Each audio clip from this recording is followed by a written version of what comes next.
Hi, hello everyone. Good evening. Am I audible for you? Are you all there?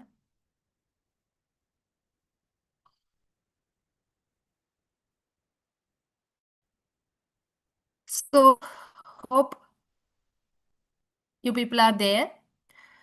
So, anyhow, we will be introducing our new and most excellent JRF Fast Track free mini course with all the requirements that we need for cracking the examination, including the PYQs, self-assessment test, as well as the classes with material.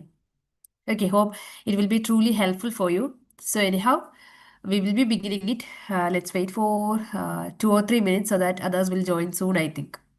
Okay, so what about your last examination? Comment box is totally available for you. You can make your comments there. So, how was your last examination, or what about your status regarding the examination or the preparation? So, hope you can use the chat box there where you where we can make a kind of interaction. So, yes, okay. So some are on their preparation journey for the next December 2025 examination. Some those are still stuck with the preparation, what to do, where to start, how to start, what all things to study, any change regarding the pattern, what would be the or anticipation regarding the next examination, is there any change, is there the change of syllabus, is there the change of exam pattern, and some are asking about it.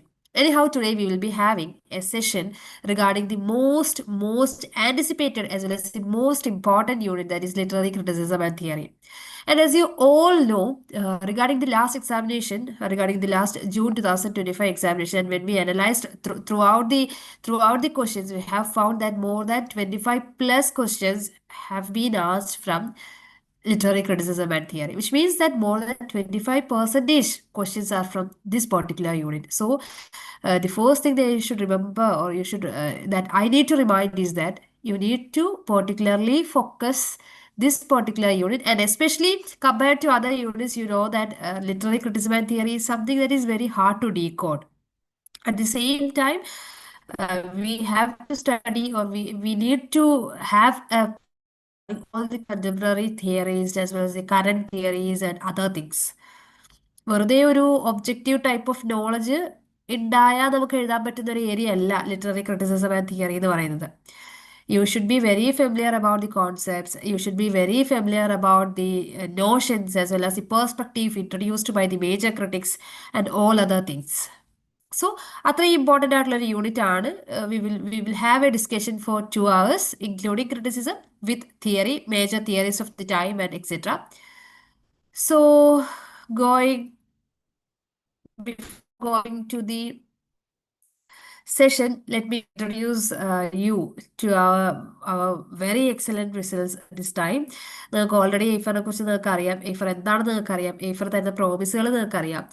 I think നിങ്ങൾ എല്ലാവരും ഇതിൽ പാർട്ടായിട്ടുള്ള ആൾക്കാരാണ്.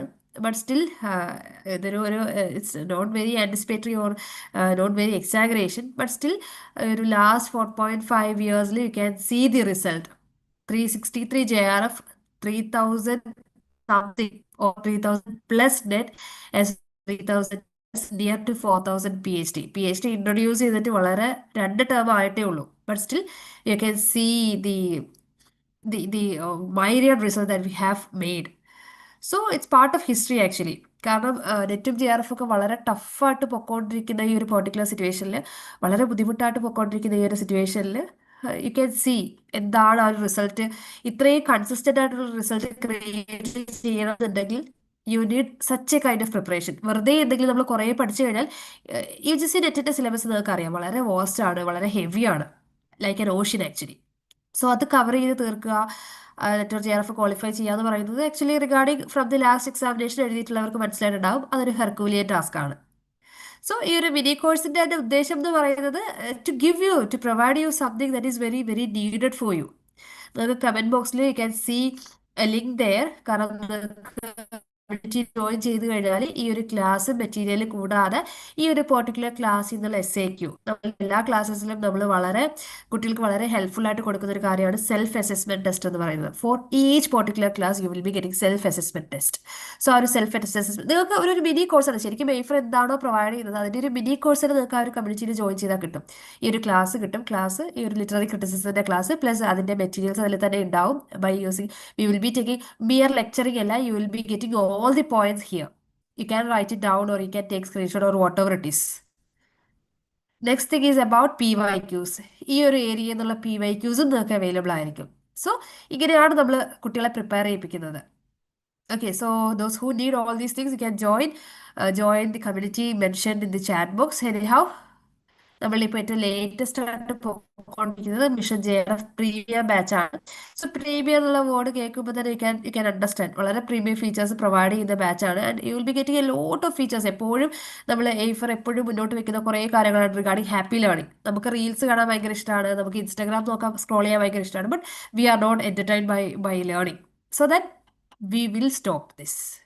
നമ്മൾ learning തുടങ്ങുമ്പോൾ ഇന്ന് ഞാൻ 2 മണിക്കൂർ ഇരുന്ന് പഠിക്കും, 3 മണിക്കൂർ ഇരുന്ന് പഠിക്കും. But what happens is that നമ്മൾ കുറച്ച് നേരം കഴിയുമ്പോൾ നിർത്തും. കാരണം we are not practising this happy learning ecosystem. Aifer promote ചെയ്യുന്ന ഏറ്റവും വലിയൊരു കാര്യം എന്ന് പറയുന്നത് it's also about happy learning. നമ്മളിവിടെ റീൽസ് ഉണ്ട്, നമ്മൾ ഇൻസ്റ്റയിൽ റീൽസ് ഇങ്ങനെ സ്ക്രോൾ ചെയ്ത് കാണുന്നത് പോലെ you will be getting reels, education based ഉള്ള റീൽസ് ഉണ്ട്. Like that what I have said, നിങ്ങൾക്ക് സെൽഫ് അസസ്മെന്റ് ടെസ്റ്റുകൾ കിട്ടും for each particular class. Then blueprint, what all things you give more importance to, എന്തിന് കൂടുതൽ importance കൊടുക്കണം, കുറേ കാര്യങ്ങളൊക്കെ it will be given there. Then പോഡ്കാസ്റ്റുകൾ ഉണ്ടാവും. If you are feeling down, നമുക്ക് ഏതെങ്കിലും ഒരു പോയിന്റിൽ ലേണിംഗ് ജേർണിയിൽ നമുക്ക് ആ ഒരു ഗ്രാഫ് അറിയാം. ഒരു പോയിന്റിൽ എത്തിക്കഴിഞ്ഞാൽ നമുക്കൊരു stage you will be getting podcasts from mentors as well as from Anisa. Then നിങ്ങളുടെ ഗ്രോത്ത് റിപ്പോർട്ട് നമ്മൾ സ്കൂളുകളിലൊക്കെ പഠിക്കുന്ന സമയത്ത് പ്രോഗ്രസ് റിപ്പോർട്ട് കിട്ടാറുണ്ട്. ഓരോ മന്തിലും നമ്മുടെ എക്സാംസ് കഴിയുമ്പോൾ പ്രോഗ്രസ് റിപ്പോർട്ട് കിട്ടാറുണ്ട്. Same thing V are doing here. ഓരോ മന്തിലും നിങ്ങളുടെ പ്രോഗ്രസ് റിപ്പോർട്ട് നിങ്ങൾക്ക് തന്നെ ഷെയർ ചെയ്യും. നിങ്ങൾക്ക് മനസ്സിലാവും നിങ്ങൾക്ക് പ്രോഗ്രസ് ഉണ്ടോ ഇല്ലയോ, അല്ലെങ്കിൽ ഇനി എന്താണ് ഞാൻ ഇംപ്രൂവ് ചെയ്യേണ്ടത്, എവിടെയാണ് ഞാൻ ഫോക്കസ് ചെയ്യേണ്ടത് തുടങ്ങിയ എല്ലാ കാര്യങ്ങളും U will be getting here. And also, the most important thing is that 24 hours EMO support. നമുക്ക് എപ്പോഴും ഹ്യൂമൻ ബീങ്സ് ആകുമ്പോഴാണ് തെറ്റ് പറ്റുന്നതും അതേപോലെ തന്നെ എപ്പോഴും അവൈലബിൾ ആവാൻ പറ്റാത്തതും ലീവിന് പോകുന്നതും ഒക്കെ. Aifer ഏറ്റവും വലിയ പ്രത്യേകതയാണ് നമ്മൾ ChatGPT ഒക്കെ യൂസ് ചെയ്യുന്ന പോലെ AI ആർട്ടിഫിഷ്യൽ ഇൻ്റലിജൻസ് യൂസ് ചെയ്തിട്ടുള്ള EMO സപ്പോർട്ട് എന്ന് പറയുന്നത്. അവിടെ you can search for UGC NET related doubts. നിങ്ങളുടെ വെണ്ടർ അവൈലബിൾ അല്ല നിങ്ങൾക്ക് ഇപ്പോൾ, അല്ലെങ്കിൽ നിങ്ങൾക്ക് വേണ്ട കാര്യങ്ങൾ അവൈലബിൾ അല്ല, നിങ്ങൾക്ക് ഒരു ഡൗട്ട് ഉണ്ട്, at any point of time you can use EMO support. So ഈ വലിയ ഫീച്ചേഴ്സോട് കൂടിയിട്ടുള്ള ബാച്ചാണ്. ആസ് യു ഓൾ നോ, നമുക്ക് ഒരുപാട് ഓഫേഴ്സ് നമ്മൾ അവൈൽ ചെയ്യുന്നുണ്ട്. ലൈക്ക് നമുക്ക് സ്റ്റുഡൻറ്റ് ഓഫർ ഉണ്ട് 10% സ്റ്റുഡൻറ്റ് എപ്പോഴും പ്രൊമോട്ട് ചെയ്യുന്ന ഒരു കാറ്റഗറിയാണ് അമ്മമാർ എന്ന് പറയുന്നത്. നമ്മുടെ ഇപ്പോൾ ഇത്രാമത്തെ JRF ഹോൾഡേഴ്സിലും ഒരാൾ she's a mother of 3 kids. So മദേഴ്സിനും പോസിബിൾ ആണ്. നമ്മളെല്ലാവരും വിചാരിക്കുന്നത് അയ്യോ അമ്മയെ കഴിഞ്ഞത് ഭയങ്കര ബുദ്ധിമുട്ടല്ലേ. ലോ, ലൈക്ക് വൈസ് 20% ഓഫർ മദേഴ്സിന് കൊടുക്കുന്നതിൻ്റെ റീസൺ എന്ന് പറയുന്നത് അവർ മദേഴ്സിനെ പ്രൊമോട്ട് ചെയ്യാതെ ഇനിയും പഠിക്കാൻ ഞാൻ എങ്ങനെ ജോയിൻ ചെയ്യും, എനിക്ക് പഠിക്കാൻ പറ്റുമോ, not at all like that. You can also do it. നിങ്ങൾ ഗ്രൂപ്പായിട്ടാണ് ജോയിൻ ചെയ്യുന്നതെങ്കിൽ you will be getting 30%. And if you are an alumni of Aifer, അവരോട് പിന്നെ നമ്മൾ പ്രത്യേകം പറയേണ്ട കാര്യമില്ല, you will be availing 35% offer. Okay, so let's move to literary criticism. So you're very familiar with the term literary criticism as well as literary theory. And you know what is theory. Criticism എന്താണ്, theory എന്താണെന്ന് you people very well aware about it. Actually, literary criticism is an overall term for studies concerned with defining, classifying, analyzing, interpreting, and evaluating works of literature. നമുക്കറിയാം ഒരു set of അല്ലെങ്കിൽ ഒരു literary വർക്കിനെ നമ്മൾ analyse ചെയ്യുക, classify ചെയ്യുക, evaluate ചെയ്യുക, interpret ചെയ്യുക. All together V call it is criticism. So we are moving with particular theories from ancient classical critics starting from Plato. നമ്മളുടെ എക്സാം പോയിന്റ് ഓഫ് വ്യൂവിൽ നമുക്ക് പഠിച്ചു തുടങ്ങേണ്ട പേഴ്സൺസ് എന്ന് പറയുന്നത് ഫ്രം പ്ലേറ്റോ ഓൺവേർഡ്സ് ആണ്. സോ ആക്ച്വലി തിയറി എന്താണെന്ന് നിങ്ങൾക്ക് അറിയാം. ക്രിറ്റിസിസം എന്ന് പറയുമ്പോൾ ഈ പറഞ്ഞ പോലെ ഒരു ഒബ്ജക്റ്റീവ് ആയിട്ടുള്ള they are providing some kind of critical interpretations and so on. Theory എന്ന് പറയുമ്പോൾ ഇറ്റ്സ് സംവാട്ട് ഡിഫറെൻറ്റ്. ഒരു തിയററ്റിക്കൽ ഫ്രെയിംവർക്ക് അവിടെ പ്രൊവൈഡ് ചെയ്യുന്നുണ്ട്. Like new critical reading or formalist reading, post structuralist reading, deconstructionist reading, or feminist reading. Like this, they are providing a set of, or they are providing a thematic framework within which we can analyze a particular work of literature or art of literature. So now moving to literary criticism, starting from Plato. So you know that നമ്മൾ begin ചെയ്തത് ancient ക്രിട്ടിക്സിനെ തൊട്ട് നമ്മൾ begin ചെയ്തത് Plato onwards ആണ്. You know Plato as the ancient Greek philosopher as well as the student of Socrates as well as the tutor of Aristotle. വളരെ important ആയിട്ടുള്ള Greek philosopher സോക്രട്ടീസിന്റെ സ്റ്റുഡൻ്റ് ആണ്. അറ്റ് ദി സെയിം ടൈം അരിസ്റ്റോട്ടലിന്റെ ട്യൂട്ടറും ആണ്. And he is very famous for some critical or some philosophical concepts regarding art. You know that at that particular time, scholars എന്ന് പറയുന്ന സമയത്ത് be equipped with many subjects or many disciplines. ഒരുപാട് ഡിസിപ്ലിൻസിൽ at the same time അവർ equipped ആയിരിക്കും. So അങ്ങനെ ഈ പറഞ്ഞതുപോലെ ഒരുപാട് റൈറ്റിംഗ്സ് വന്നിട്ടുണ്ട്, including geometry, mathematics etcetera. And his philosophical views regarding literature, art, poet, society, all these things we will be discussing here. And Plato is known for his most important writings. They are in dialogues, conversation between two or more people. ശരിക്കും conversation പോലെ dialogic ആയിട്ടാണ് പ്ലേറ്റോയുടെ ആണെങ്കിലും അരിസ്റ്റോട്ടലിന്റെ ആണെങ്കിലും ഒക്കെ നമുക്ക് പറ്റുന്നത്. Which include Talmud, Lysis, Georgias, Symposium, Phaedrus, and Republic. These are all the important writings by Plato, but we give more importance to Ion and Republic, as most of the literary interpretation are being made within these texts, and especially regarding Republic. Theory of art and literature are mostly contained in Ion and Republic. And regarding his theories, you are very familiar with his theory of imitation or theory of mimesis. So from the perspective of UGC NET examination, we need to understand all the theories mentioned there. Theory of mimesis, cave image for education, Plato's conception of poetry, Plato's conception of drama, and Plato's conception of art. These are the major things that we need to focus. Okay, so already you are very familiar about this theory of mimesis. You may have studied it in your PG days or UG days. Okay, so beginning with this theory of mimesis. Actually, regarding Plato, he believed that everything is a kind of imitation. He believed in such a kind of philosophy. He believed that idea of everything is the original. When I am taking this class itself is a copy of my idea. I have planned this thing before. I want to take class like this. I want to prepare slides these like, or I need to say these things. All these things I have pre-planned. So that particular idea is the original one. So when I am taking this class, it itself is an imperfect copy. I am just imitating my idea. So when you people write a particular article or essay or poetry regarding the class, it makes again an imperfect copy. You are again imitating an imitation. So that is what his theory of mimesis is. Okay. So,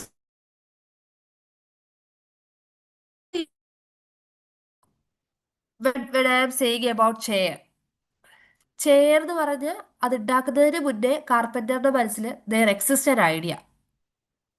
ആ idea ആണ് ultimate reality. ആ ചെയറിലേക്ക് മാറ്റുന്ന സമയത്ത്, ആ chair ആക്കുന്ന സമയത്ത് ഈ പറഞ്ഞ വാട്ട് ഹാപ്പൻസ് ഈസ് ദാറ്റ് ആ ഐഡിയയുടെ കോപ്പി അടിച്ചിട്ടാണ് നമ്മൾ അവിടെ ഒരു സാധനം കൊണ്ടുവരുന്നത്. അത് കൊണ്ടുവരുന്ന സമയത്ത് എന്ത് പറ്റും? അത് വീണ്ടും കോപ്പി ആവും. ഓക്കെ, അത് വീണ്ടും കോപ്പി ആവുന്ന സമയത്ത് വാട്ട് ഹാപ്പൻസ് ഈസ് ദാറ്റ് അതിനെ ബേസ് ചെയ്ത് ആരോ ഒരാൾ ഒരു പോയട്രി എഴുതാണ്. ആ പോയട്രി എഴുതുന്ന സമയത്ത് വീണ്ടും ഒരു കോപ്പിയാണ്. സോ ഐഡിയ ആ ഒരു ഒബ്ജക്റ്റ് ആകുന്ന വൺസ് റിമൂവ് ഫ്രം റിയാലിറ്റി. കാരണം ഐഡിയ ആണ് റിയാലിറ്റി. ഐഡിയന്ന് ആ ഒരു ഒബ്ജക്റ്റ് ആക്കുന്ന സമയത്ത് റിയാലിറ്റിയിൽ ഒരു സ്റ്റെപ്പ് മാറി. ആ ഒരു സ്റ്റെപ്പ് മാറിയ റിയാലിറ്റി ആ ഒരു ഇമിറ്റേഷൻ ആയിട്ടുള്ള ചെയറിന് ആ ഒരു ഒബ്ജക്റ്റിനെ കുറിച്ച് വീണ്ടും ഒരു കവിത എഴുതുക അല്ലെങ്കിൽ ഒരു പോയട്രി എഴുതുകയാണെന്നുണ്ടെങ്കിൽ 2 പ്രാവശ്യം ഐഡിയയുടെ അടുത്തുനിന്ന് മാറി. So which means that the object or the particular imitation is twice removed from reality. That is his theory of forms. So, what he says that art reproduces or imitates physical reality. Physical reality ആണ് art imitate ചെയ്യുന്നത്. And the example of idea is given there. A chair firstly exists as an idea, secondly as an object, and thirdly as an object of art. So when it is imitated as a third version, it is twice removed from reality. That is what he meant by theory of mimesis. You need to understand the concept well. Now coming to the second one, that is cave image for education. So this is the exact picture you can represent it here. What is this cave image for image for education? You can see a picture there. Somebody is sitting in front of a wall, so he can't see what is happening behind him. He don't know what is happening behind, and there is a light there. There is a fire there, but between that fire as well as in between the wall and the fire where that person is residing or lying, you can see a person who is showing something. And the shade of that particular object is given in the wall faced by the person. So, regarding that person, that particular person, he only knows about that particular shadow or that image. He don't know what happens behind. He is only familiar, he is only known with that particular image that he can see that about the shadow. And he may think that a bird would be there. He don't know that is just a copy. He's not familiar that or he is not known that. He doesn't know that it's a copy or it's an object. He just believes that it's an original bird or an actual bird. So this is what by this allegory actually Plato make or regards it with education.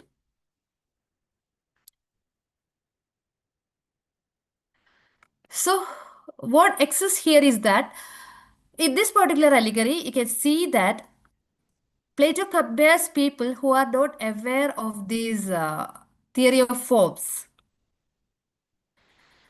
ചില ആൾക്കാർക്ക് ഈ theory of forms ഇങ്ങനെ imitate ചെയ്യുന്നതാണെന്ന് അവർക്ക് അറിവുണ്ടാവില്ല.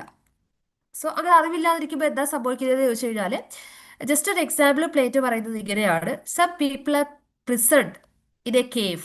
ദേ are unable to turn their heads. ഇപ്പം ഞാനിവിടെ ഇങ്ങനെ ഇരുന്ന് നിങ്ങൾക്ക് ക്ലാസ് എടുക്കുന്നു. Just imagine that I can't turn my head. I can only look forward. So there is a light behind me, and someone who is behind me is showing some kind of object there in the front of the light. ആ ലൈറ്റിന്റെ മുന്നിൽ എന്തോ ഒരു പണ്ട് നമ്മൾ ചെറുപ്പത്തിലൊക്കെ ഇങ്ങനെ കൈകൾ വെച്ചിട്ടൊക്കെ ഇങ്ങനെ ഓരോ ഇമേജസ് ഉണ്ടാക്കിയിട്ടുണ്ടാവും വാൾസിൽ. Like that is of a dog, gun, like snake ഒക്കെ നമ്മൾ ഉണ്ടാക്കിയിട്ടുണ്ടാവും. സോ അത് സംഭവിക്കുന്ന സമയത്ത് വാട്ട് ഹാപ്പൻസ് ഈസ് ദാറ്റ് നമ്മളത് കാണുന്ന സമയത്ത് it seems to be the reality. നമുക്ക് പറ്റില്ല. This is the exact case of art as well as imitation എന്നാണ് പ്ലേറ്റോ പറയുന്നത്. കാരണം ഐഡിയയുടെ ഇമിറ്റേഷൻ ആയിട്ടുള്ള ആ ഒരു ഒബ്ജക്റ്റിന്റെ ഇമിറ്റേഷൻ മാത്രമാണ് ഈ പറഞ്ഞതുപോലെ പോയട്രി അല്ലെങ്കിൽ ആർട്ട് എന്ന് പറയുന്നത്. സോ അത് വായിക്കുന്ന മനുഷ്യർക്കറിയില്ല ഇത് അട്ടർ ഇമിറ്റേഷൻ ആണെന്ന് അവർക്ക് മനസ്സിലാവില്ല. ദേ believes that.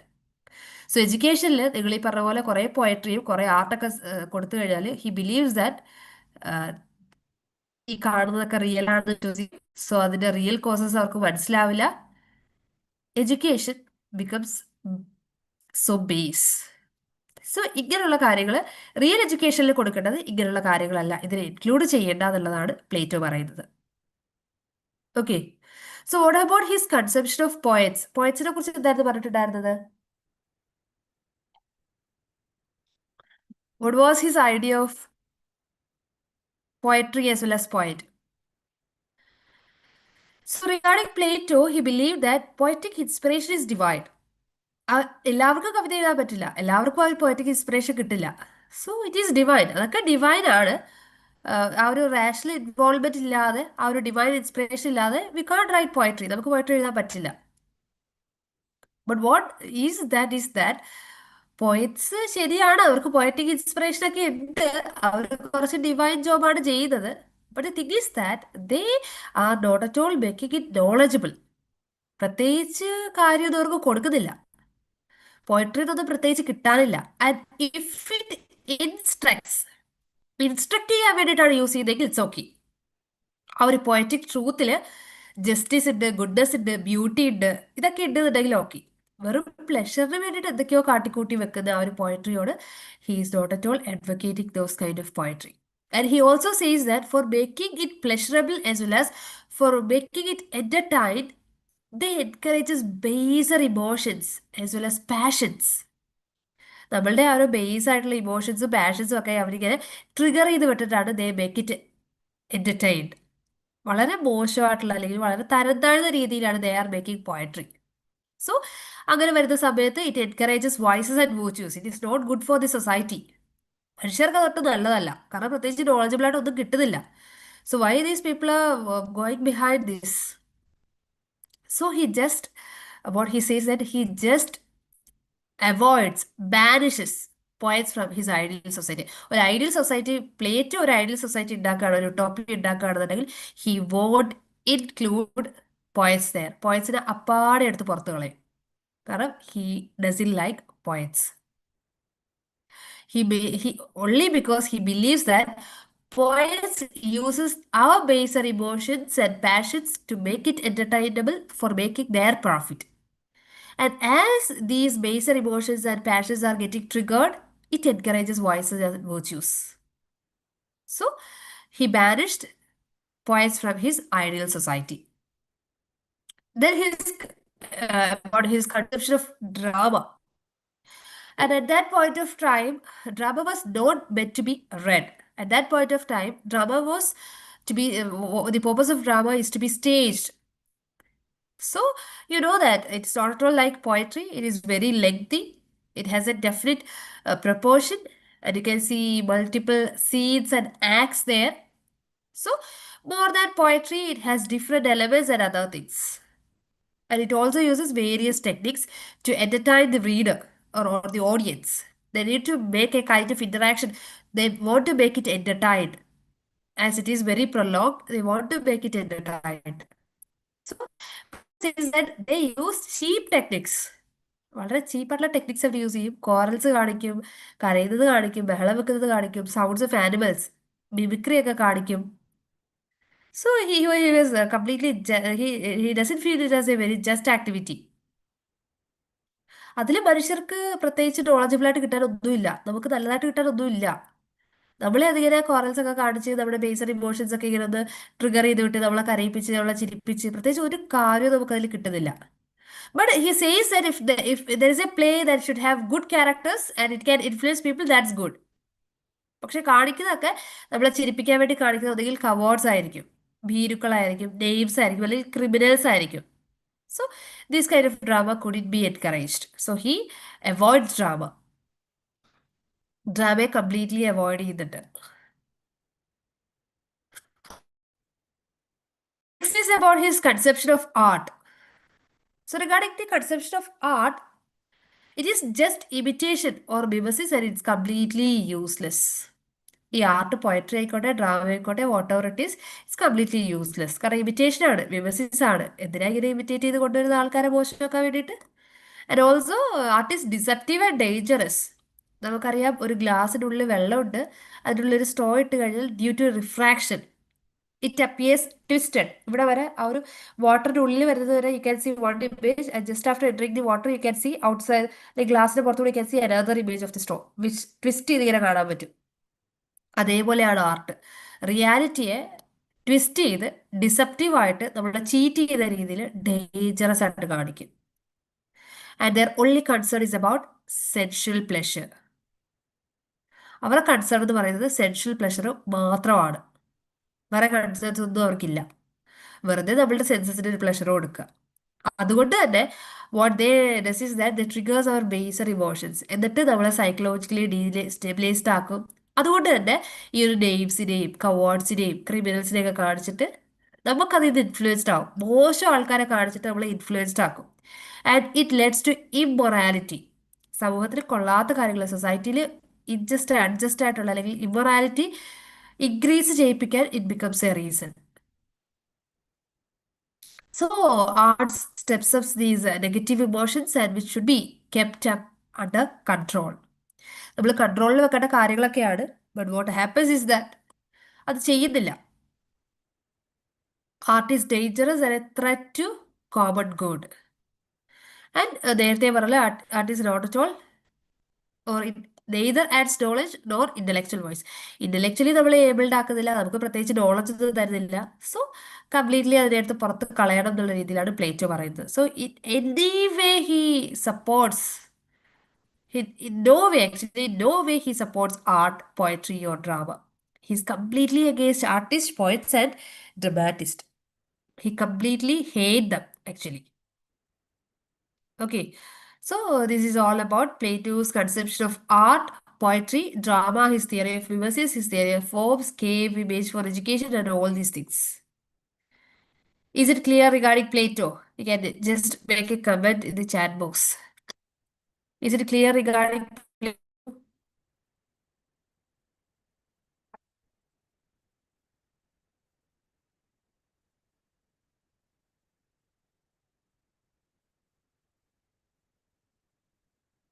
Okay, so we will be moving on with Aristotle, his disciple. We can just go through what Aristotle said regarding poetry. And you should remember that Aristotle എല്ലാ തവണയും എക്സാമിന് വരാറുണ്ട്. Each single time Aristotle is asked for the examination. So go through it. Plato അങ്ങനെ ഒരുപാട് തവണ കാണില്ല, പക്ഷെ എല്ലാ തവണയും അരിസ്റ്റോട്ടലിന്റെ ഭാഗത്തുനിന്ന് ഒരൊറ്റ ക്വസ്റ്റ്യൻ എങ്കിലും ഉണ്ടാവാറുണ്ട്. ഇത്തവണ I think 2 or 3 questions were there. So now coming to Aristotle. So you know that Aristotle is a disciple of Plato as well as a tutor and mentor of Alexander the Great. And also the most important thing is that compared to Plato, he made some logical thought regarding art and literature. Regarding Plato, he completely neglected, completely denied art and poetry. He doesn't want to make it happen because he believes that art is such baseless. Art is such deceptive. It should be completely avoided from the society. It should be completely departed from education, and people should be aware of the education as they understand art. Art അത്ര മോശമാണ്. അപ്പോൾ ആർട്ടിനെ മനസ്സിലാക്കുന്ന രീതിയിൽ വേണം അവർക്ക് education കൊടുക്കാൻ എന്നുള്ള രീതിയിലാണ് പ്ലേറ്റോ പറയുന്നത്. Now we can look for Aristotle, what he said, whether he supports his tutor's idea or whether he rejects it. We can just go through it. The thing is that as the disciple of Plato, he agreed with Plato's idea. Art imitation ആണ്, art മിമസിസ് ആണ് എന്നൊക്കെ Aristotle സമ്മതിക്കുന്നുണ്ട്. ട്യൂട്ടറിനെ completely deny ചെയ്തില്ല, അതൊക്കെ accept ചെയ്യുന്നുണ്ട്. But he says that അത്ര മോശമൊന്നുമല്ല എന്നുള്ള രീതിയിൽ പറയുന്നുണ്ട്. ആർട്ടിനെ അത്ര മോശമൊക്കെ കാണേണ്ട ആവശ്യമൊന്നുമില്ല, നമുക്ക് അതിനൊരു പോസിറ്റീവ് ലൈറ്റിലും എടുക്കാം എന്നുള്ള രീതിയിൽ അരിസ്റ്റോട്ടിൽ പറയുന്നത്. അതാണ് പ്ലേറ്റോയും അരിസ്റ്റോട്ടിലും തമ്മിലുള്ള വലിയൊരു ഡിഫറൻസ് എന്ന് പറയുന്നത്. രണ്ടുപേരും ഒരേപോലെയല്ല ആർട്ടിനെ എടുത്തിട്ടുള്ളത്. Okay, and Plato, as he is the founder of academy here, Aristotle is the founder of Lyceum. His institution is named as Lyceum.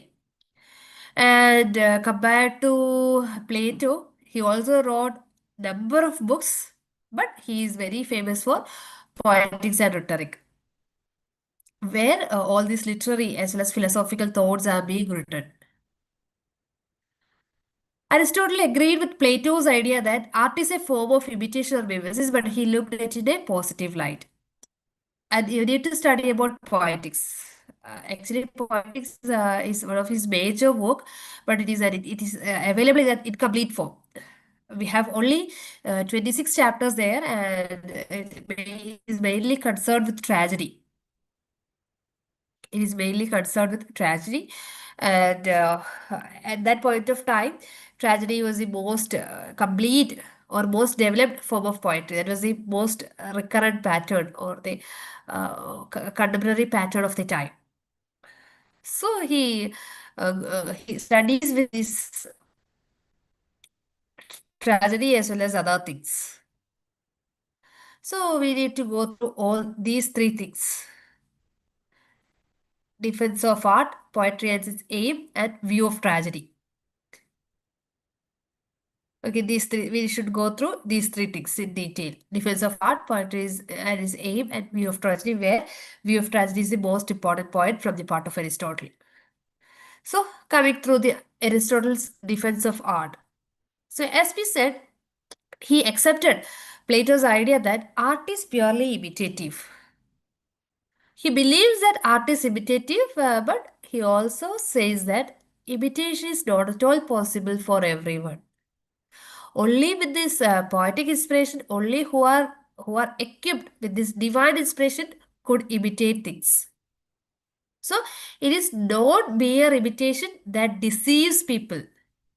It is very natural for human beings, and it is very beneficial for the growth of human beings as a society. So he says that good art is natural and beneficial. ഏറ്റവും പറയുന്നത് എല്ലാ ആർട്ടും മോശം, good art എന്ന് പറയുന്നത് natural ആണ്, beneficial ആണ്. And art is not deceptive. ആരും ചതിക്കുന്നൊന്നുമില്ല, പക്ഷെ അത് ബെനഫിഷ്യൽ ആണ്. ആൻഡ് നേരത്തെ പ്ലേറ്റ് പറഞ്ഞൊരു പോയിന്റ് ആണ് സെൻഷ്യസ് ആർട്ട് എന്ന് പറയുന്നത്. It only gives pleasure to the senses. Sensual pleasure ആണ് ആർട്ടിന്റെ ഉദ്ദേശം എന്നുള്ളത് നേരത്തെ പ്ലേറ്റ് പറഞ്ഞിരുന്നു. ബട്ട് ഹി സീസ് അങ്ങനെ സെൻഷ്യസ് ആർട്ട് നമ്മുടെ സെൻസസിന് പ്ലഷർ ആണോ എന്ന് പറഞ്ഞിട്ട് അങ്ങനെ അവോയ്ഡ് ചെയ്യേണ്ട കാര്യമൊന്നുമില്ല. പക്ഷെ ഗുഡ് ആർട്ട് എപ്പോഴും മൊറാലിറ്റി കൊണ്ടുവരണം, മനുഷ്യനെ നന്നാക്കണം, ട്രൂത്ത് ഉണ്ടാവണം. കള്ളത്തരം കാണിച്ചു അതൊന്നും അല്ല, ട്രൂത്ത് ഉണ്ടാവണം, മൊറാലിറ്റി ഉണ്ടാവണം. But the thing is that അങ്ങനെ സെൻഷ്യസ് ആർട്ടിനെ അവോയ്ഡ് ചെയ്യേണ്ട കാര്യമില്ല, മോശമാണെന്ന് വിചാരിച്ച് അവോയ്ഡ് ചെയ്യേണ്ട കാര്യമില്ല എന്നാണ് പറയുന്നത്. Okay, and he talks about മിമസിസ്.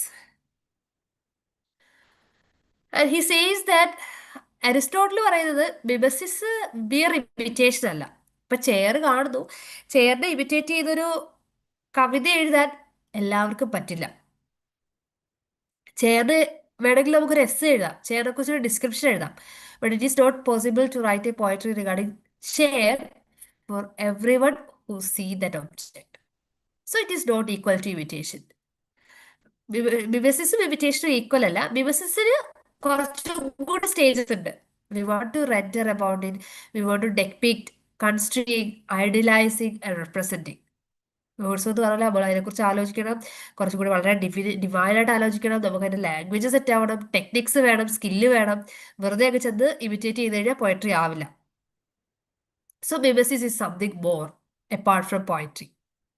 So he says that there is natural pleasure in mimesis. മിമസിസിൽ ഒരു നാച്ചുറൽ പ്ലഷർ ഉണ്ട് എന്ന് പറയുന്നുണ്ട്, അത് ഇമിറ്റേഷനിലില്ല. Okay, so he says about this kind of poetry. And he also says that pleasure is the primary aim of poetry. Instruction വേണം, instruction കുഴപ്പമില്ല, instruction വേണം. നേരത്തെ പ്ലേറ്റോ പറഞ്ഞ ഇൻസ്ട്രക്ഷൻ വേണം എന്ന് നിർബന്ധമായിട്ട് പറഞ്ഞു, അല്ലാത്ത പോയട്രി ഒന്നും പുള്ളിക്ക് വലിയ താല്പര്യം ഉണ്ടായിരുന്നില്ല. പക്ഷെ അരിസ്റ്റോട്ടിലെ കേസിൽ അരിസ്റ്റോട്ടിൽ പറയുന്നത് പ്ലഷർ ആണ് പ്രൈമറി എയിം. മനുഷ്യർക്ക് പ്ലഷർ കിട്ടണം, അതിനാണ് പോയട്രി വായിക്കുന്നത്, അല്ലെങ്കിൽ കിട്ടണം. അത് ഇൻസ്ട്രക്ഷൻ വേണമെങ്കിൽ ഇൻസിഡന്റലായിട്ട് ഇത് കൊണ്ടുവരാം, ഇൻസ്ട്രക്ട് ചെയ്യാം, പക്ഷെ അത് അവർക്ക് primary aim. And he also says that poetry is philosophical and describes things that might happen. Happen ചെയ്തേക്കാവുന്ന കാര്യങ്ങളെ വളരെ ഫിലോസോഫിക്കലായിട്ട് പോയട്രിയിൽ കൊണ്ടുവരാറുണ്ട്. സോ പോയട്രി അത്ര വിചാരിക്കുന്ന പോലെ സിമ്പിൾ അല്ല, വെറും ഇമിറ്റേഷൻ അല്ല, അതിന് ഒരു ഡിവിനിറ്റീവ് സ്കില്ലും ഒക്കെ വേണം, അത്ര മോശവും അല്ല. So he detached poetry from all this deception and baseless emotion that he turned into divine.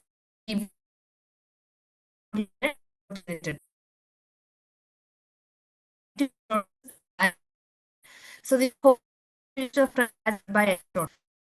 Play with it from your degree time itself.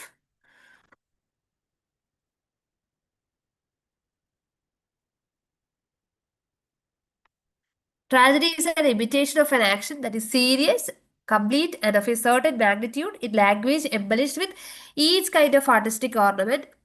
The several kinds being found in separate parts of the play in the form of action, not of narrative, through pity and fear, affecting the proper purgation of these emotions. Okay, so here he describes about tragedy. Tragedy വളരെ വൃത്തിയായിട്ട് describe ചെയ്തിട്ടുണ്ട്. And you need to study it by heart. നിർബന്ധ Aristotle എന്താണ് ട്രാജഡിയെ കുറിച്ച് പറഞ്ഞത് കൃത്യമായിട്ട് അറിയണമെന്നുണ്ടെങ്കിൽ you need to study it by heart. Okay, so we can start. Tragedy is an imitation of an action that is serious, complete, and of a certain magnitude. So he still accepts that what Aristotle, so it's what Plato said about tragedy, or not particularly about tragedy, but also regarding poetry also. Tragedy is also an imitation of an action. Action, the imitation തന്നെയാണ്, nothing more. But what makes it different is that it's about the action that is serious. വെറുതെ നമ്മൾ എന്തോ ഒരു action നമ്മൾ imitate ചെയ്യുന്നതല്ല. But it is N imitation of N action that is serious, complete and of A certain magnitude. Serious ആയിട്ടുള്ള action ആയിരിക്കണം, complete ആയിരിക്കണം, വെറുതെ ഒരു കുറച്ച് കാര്യം കാണിക്കാൻ വേണ്ടിയിട്ടായിരിക്കരുത്, കംപ്ലീറ്റ് ആയിരിക്കണം, and of A certain magnitude, ഒരു പ്രത്യേക അളവിലായിരിക്കണം. പ്രത്യേക മാഗ്നിറ്റ്യൂഡ് എന്ന് പറയുന്നത് അതിന് ഒരു എന്താ പറയുന്നത് ഇന്റൻസിറ്റി ഉണ്ടാവണം. എവറിത്തിങ് ഷുഡ് ബി മെഷേർഡ് എന്നൊക്കെ പറയുന്ന പോലെ അതിനും ഒരു കാര്യം ഉണ്ടാവണം. ഓക്കെ, അതിൻ്റെ ഒരു സൈസ് ഉണ്ടാവണം. ലൈക്ക് 24 hours അല്ലെങ്കിൽ ഒരു പെർട്ടിക്കുലർ ആക്ഷൻ്റെയോ അല്ലെങ്കിൽ ഒരു കംപ്ലീറ്റ് ആയിട്ട് എവിടെയോ തുടങ്ങി എവിടെയോ നിർത്തുന്ന രീതിയിലല്ല, പകുതി വെച്ച് നിർത്തിപ്പോകുന്ന രീതിയിലല്ല. But it should be serious action ആയിരിക്കണം. ട്രാജഡിയുടെ അവിടെ ചിരിയും ബഹളവും ലാസ്റ്റ് എന്തെങ്കിലും അടിച്ചു കൂട്ടുന്ന രീതിയിലല്ല, സീരിയസ് ആയിരിക്കണം. അതേപോലെ തന്നെ language embellish with each kind of artistic ornament. നിങ്ങൾ ആ ഒരു ഏർലിയർ ട്രാജഡീസ് ഒക്കെ വായിക്കുന്ന സമയത്ത് അറിയാം, it is not written in very simple language. വളരെ ഗ്രാൻഡ് ലാംഗ്വേജിൽ ഗ്രാൻഡ് സ്റ്റൈലിലാണ് ട്രാജഡി എഴുതുന്നത്. Artistic ornament here mentions about poetic techniques been use there. Poetic techniques use ചെയ്യുന്നതാണ് പറയുന്നത്. വെറുതെ പോയറ്റിക് ടെക്നിക്സ് എന്തെങ്കിലും വെറുതെ എഴുതി ഒരു serious you should need to use some kind of artistic ornament. The several kinds being found in separate parts of the play. In the form of action, not of narrative. നമ്മൾ poetry വായിക്കുമ്പോഴും ബാക്കിയുള്ള കാര്യങ്ങൾ വായിക്കുമ്പോഴും അറിയാം, it's അല്ലെങ്കിൽ fiction ഒക്കെ വായിക്കുമ്പോൾ it's about narration. അയാൾ നല്ല മനുഷ്യനാണെന്നുള്ളത് ഇപ്പോൾ നമ്മൾ സിനിമകൾ കാണുമ്പോഴും നോവൽസ് വായിക്കുമ്പോഴും അറിയാം. നോവലിന്റെ സമയത്ത് വളരെ ഡയറക്റ്റായിട്ട് നമ്മളോട് പറഞ്ഞാൽ മതി, he's A good man, he's so loyal, he's so Innocent, ഇങ്ങനെയൊക്കെ പറഞ്ഞു കഴിഞ്ഞാൽ അത് തീർന്നു. പക്ഷെ അത് പ്രസന്റ് ചെയ്യുന്ന സമയത്ത് it is not that easy. You should show in the form of action. അതേപോലെ ട്രാജഡി നറേറ്റീവ് അല്ല. For every single thing it should be showed in the form of action. And the last important statement is regarding through pity and fear affecting the proper purgation of these emotions. Either pity അല്ലെങ്കിൽ fear. Tragedy കാണുന്ന സമയത്ത് അതിൽ വലിയ tragedy ആയി പോയി എന്ന് പറയുന്ന പോലെ അങ്ങനെ ഒരു മോശാവസ്ഥയിലല്ല. But it should produce pity and fear in the audience as well as proper purgation of these emotions. നമ്മുടെ ഇമോഷൻസ് പേർഗേറ്റ് ചെയ്യണം, പ്യൂരിഫൈ ചെയ്യണം. That we call it as catharsis. നമ്മൾ ആ ഒരു പെർട്ടിക്കുലർ കാര്യം കണ്ട സമയത്ത് നമുക്ക് ഈ പറഞ്ഞ നമ്മുടെ ഇമോഷൻസ് പ്യൂരിഫൈ ചെയ്തിരിക്കണം. ഇതേപോലെയൊക്കെ നടക്കും അല്ലെങ്കിൽ ഇതേപോലെ സംഭവിക്കും എന്നുള്ള രീതിയിൽ നമ്മൾ it should be purified. That's about Aristotle's tragedy, the definition of tragedy. Now coming to the 6 elements of tragedy. ഇത്തവണ Aristotle actually introduces all these things in his poetics. Poetics incomplete ആണ് നമ്മൾ പറഞ്ഞു. ആ poeticsലാണ് ഇതെല്ലാം ഇൻട്രൊഡ്യൂസ് ചെയ്തിരിക്കുന്നത്. 6 elements of tragedy are proposed by Aristotle, starting with plot, character, thought, diction, song and spectacle. ഇത്തവണ ചോദിച്ചിട്ടുണ്ടായിരുന്നത് poeticsൽ എങ്ങനെയാണ് ഈ ഒരു അറേഞ്ച്മെന്റ് എന്ന് വെച്ചിരുന്നത്. Certain lines are given there and you should need to arrange it chronologically. Chronologically എന്ന് പറയുന്ന സമയത്ത് അതിൽ ഏതാണ് ഫസ്റ്റ് വരുന്ന സെന്റൻസ്, സെക്കൻഡ് ഏതാണ് വരുന്ന സെന്റൻസ് എന്നുള്ളതാണ്. And first sentence was about the function of point. പോയിന്റിന്റെ ഫംഗ്ഷൻ എന്താണ്, പിന്നെ പ്ലോട്ടിനെ കുറിച്ച് പറയുന്നുണ്ട്. പ്ലോട്ടിനെ കുറിച്ച് 2 or 3 സ്റ്റേറ്റ്മെന്റ്സ് ഉണ്ട്. And then regarding character. നമുക്ക് അരിസ്റ്റോട്ടലിന്റെ പോയിറ്റിക്സ് കംപ്ലീറ്റ് വായിച്ച് പഠിക്കൽ പോസിബിൾ അല്ല. How can we select the correct answer? The thing is that ഈ ഒരു 6 elements actually given in the decreasing order of the importance. Importance ഉള്ളതായിട്ട് decreasing ഓർഡറിലാണ് കൊടുത്തിരിക്കുന്നത്. Which means that the most important element of tragedy is plot. That is the arrangement of incidence. ആ പ്ലോട്ടിനാണ് primary importance ഉള്ളത്. Then comes character. Character actually arises from action arises from character. ഒരു പ്ലോട്ടിന് വേണ്ട, അല്ലെങ്കിൽ ആ ഒരു story മുന്നോട്ട് പോകാൻ വേണ്ട, ട്രാജഡി മുന്നോട്ട് പോകാൻ വേണ്ട ആ ഒരു ആക്ഷൻസ് ഒക്കെ അറൈസ് ചെയ്തത് ഈ ഒരു ക്യാരക്ടറിൽ നിന്നാണ്. So second importance giving to character, given to character. Third is about thought. തോട്ടിനാണ് തേർഡ് ഇമ്പോർട്ടൻസ് എന്ന് പറയുന്നത്. Character is formed by thought. അതിൽ നിന്നാണ് നമുക്ക് ഓരോ ക്യാരക്ടറിനെ ഡിഫറെന്റ് ആയിട്ട് നമുക്ക് മനസ്സിലാവുന്നത്. Then about diction. Thought is എന്തൊക്കെ തോട്ട് എന്നുള്ളത് നമുക്ക് മനസ്സിലാവുന്നത് ഡിക്ഷനിലൂടെയാണ്. Song, language is embellished with ornaments such as song. ഒരു സിനിമയിൽ സോങ് ഇല്ല, അല്ലെങ്കിൽ ഒരു ട്രാവലിൽ സോങ് ഇല്ലെങ്കിലും ട്രാജഡിയിൽ സോങ് ഇല്ലെങ്കിലും വലിയ കുഴപ്പമൊന്നുമില്ല. ആദ്യം പ്ലോട്ടിന്, പിന്നെ spectacle about the visual element, എങ്ങനെയാണ് സ്റ്റേജിൽ പ്രസന്റ് ചെയ്യേണ്ടത്, അത് ട്രാജഡിയുടെ ഇമ്പോർട്ടൻസ് നമുക്ക് നമ്മുടെ മുന്നിലേക്ക് അതെങ്ങനെ പ്രസന്റ് ചെയ്യുന്നു എന്നുള്ളതാണ്. സോ ഇതൊക്കെ എന്ന് പറയുന്നത് it's all about the last elements or something that we can disregard. നമുക്ക് വേണ്ടാത്ത വെക്കാനോ ഒഴിവാക്കാനോ കുറച്ചൊരു അഡ്ജസ്റ്റ്മെന്റോ ഒക്കെ നടത്താൻ പറ്റുന്ന കാര്യങ്ങളാണ് താഴെയുള്ള സ്പെക്ടക്കുലർ സോങ്ങും ഒക്കെ. ഇനി സ്പെക്ടക്കുലർ എഫക്റ്റ് ഇല്ലെങ്കിലും നോ പ്രോബ്ലം അറ്റ് ഓൾ. ഈ ഒരു സോങ് ഇല്ലെങ്കിലും നോ പ്രോബ്ലം അറ്റ് ഓൾ. അതൊന്നും ഇവിടെ ഒരു പ്രോബ്ലമേ അല്ല. Here it is about plot, character, thought and diction.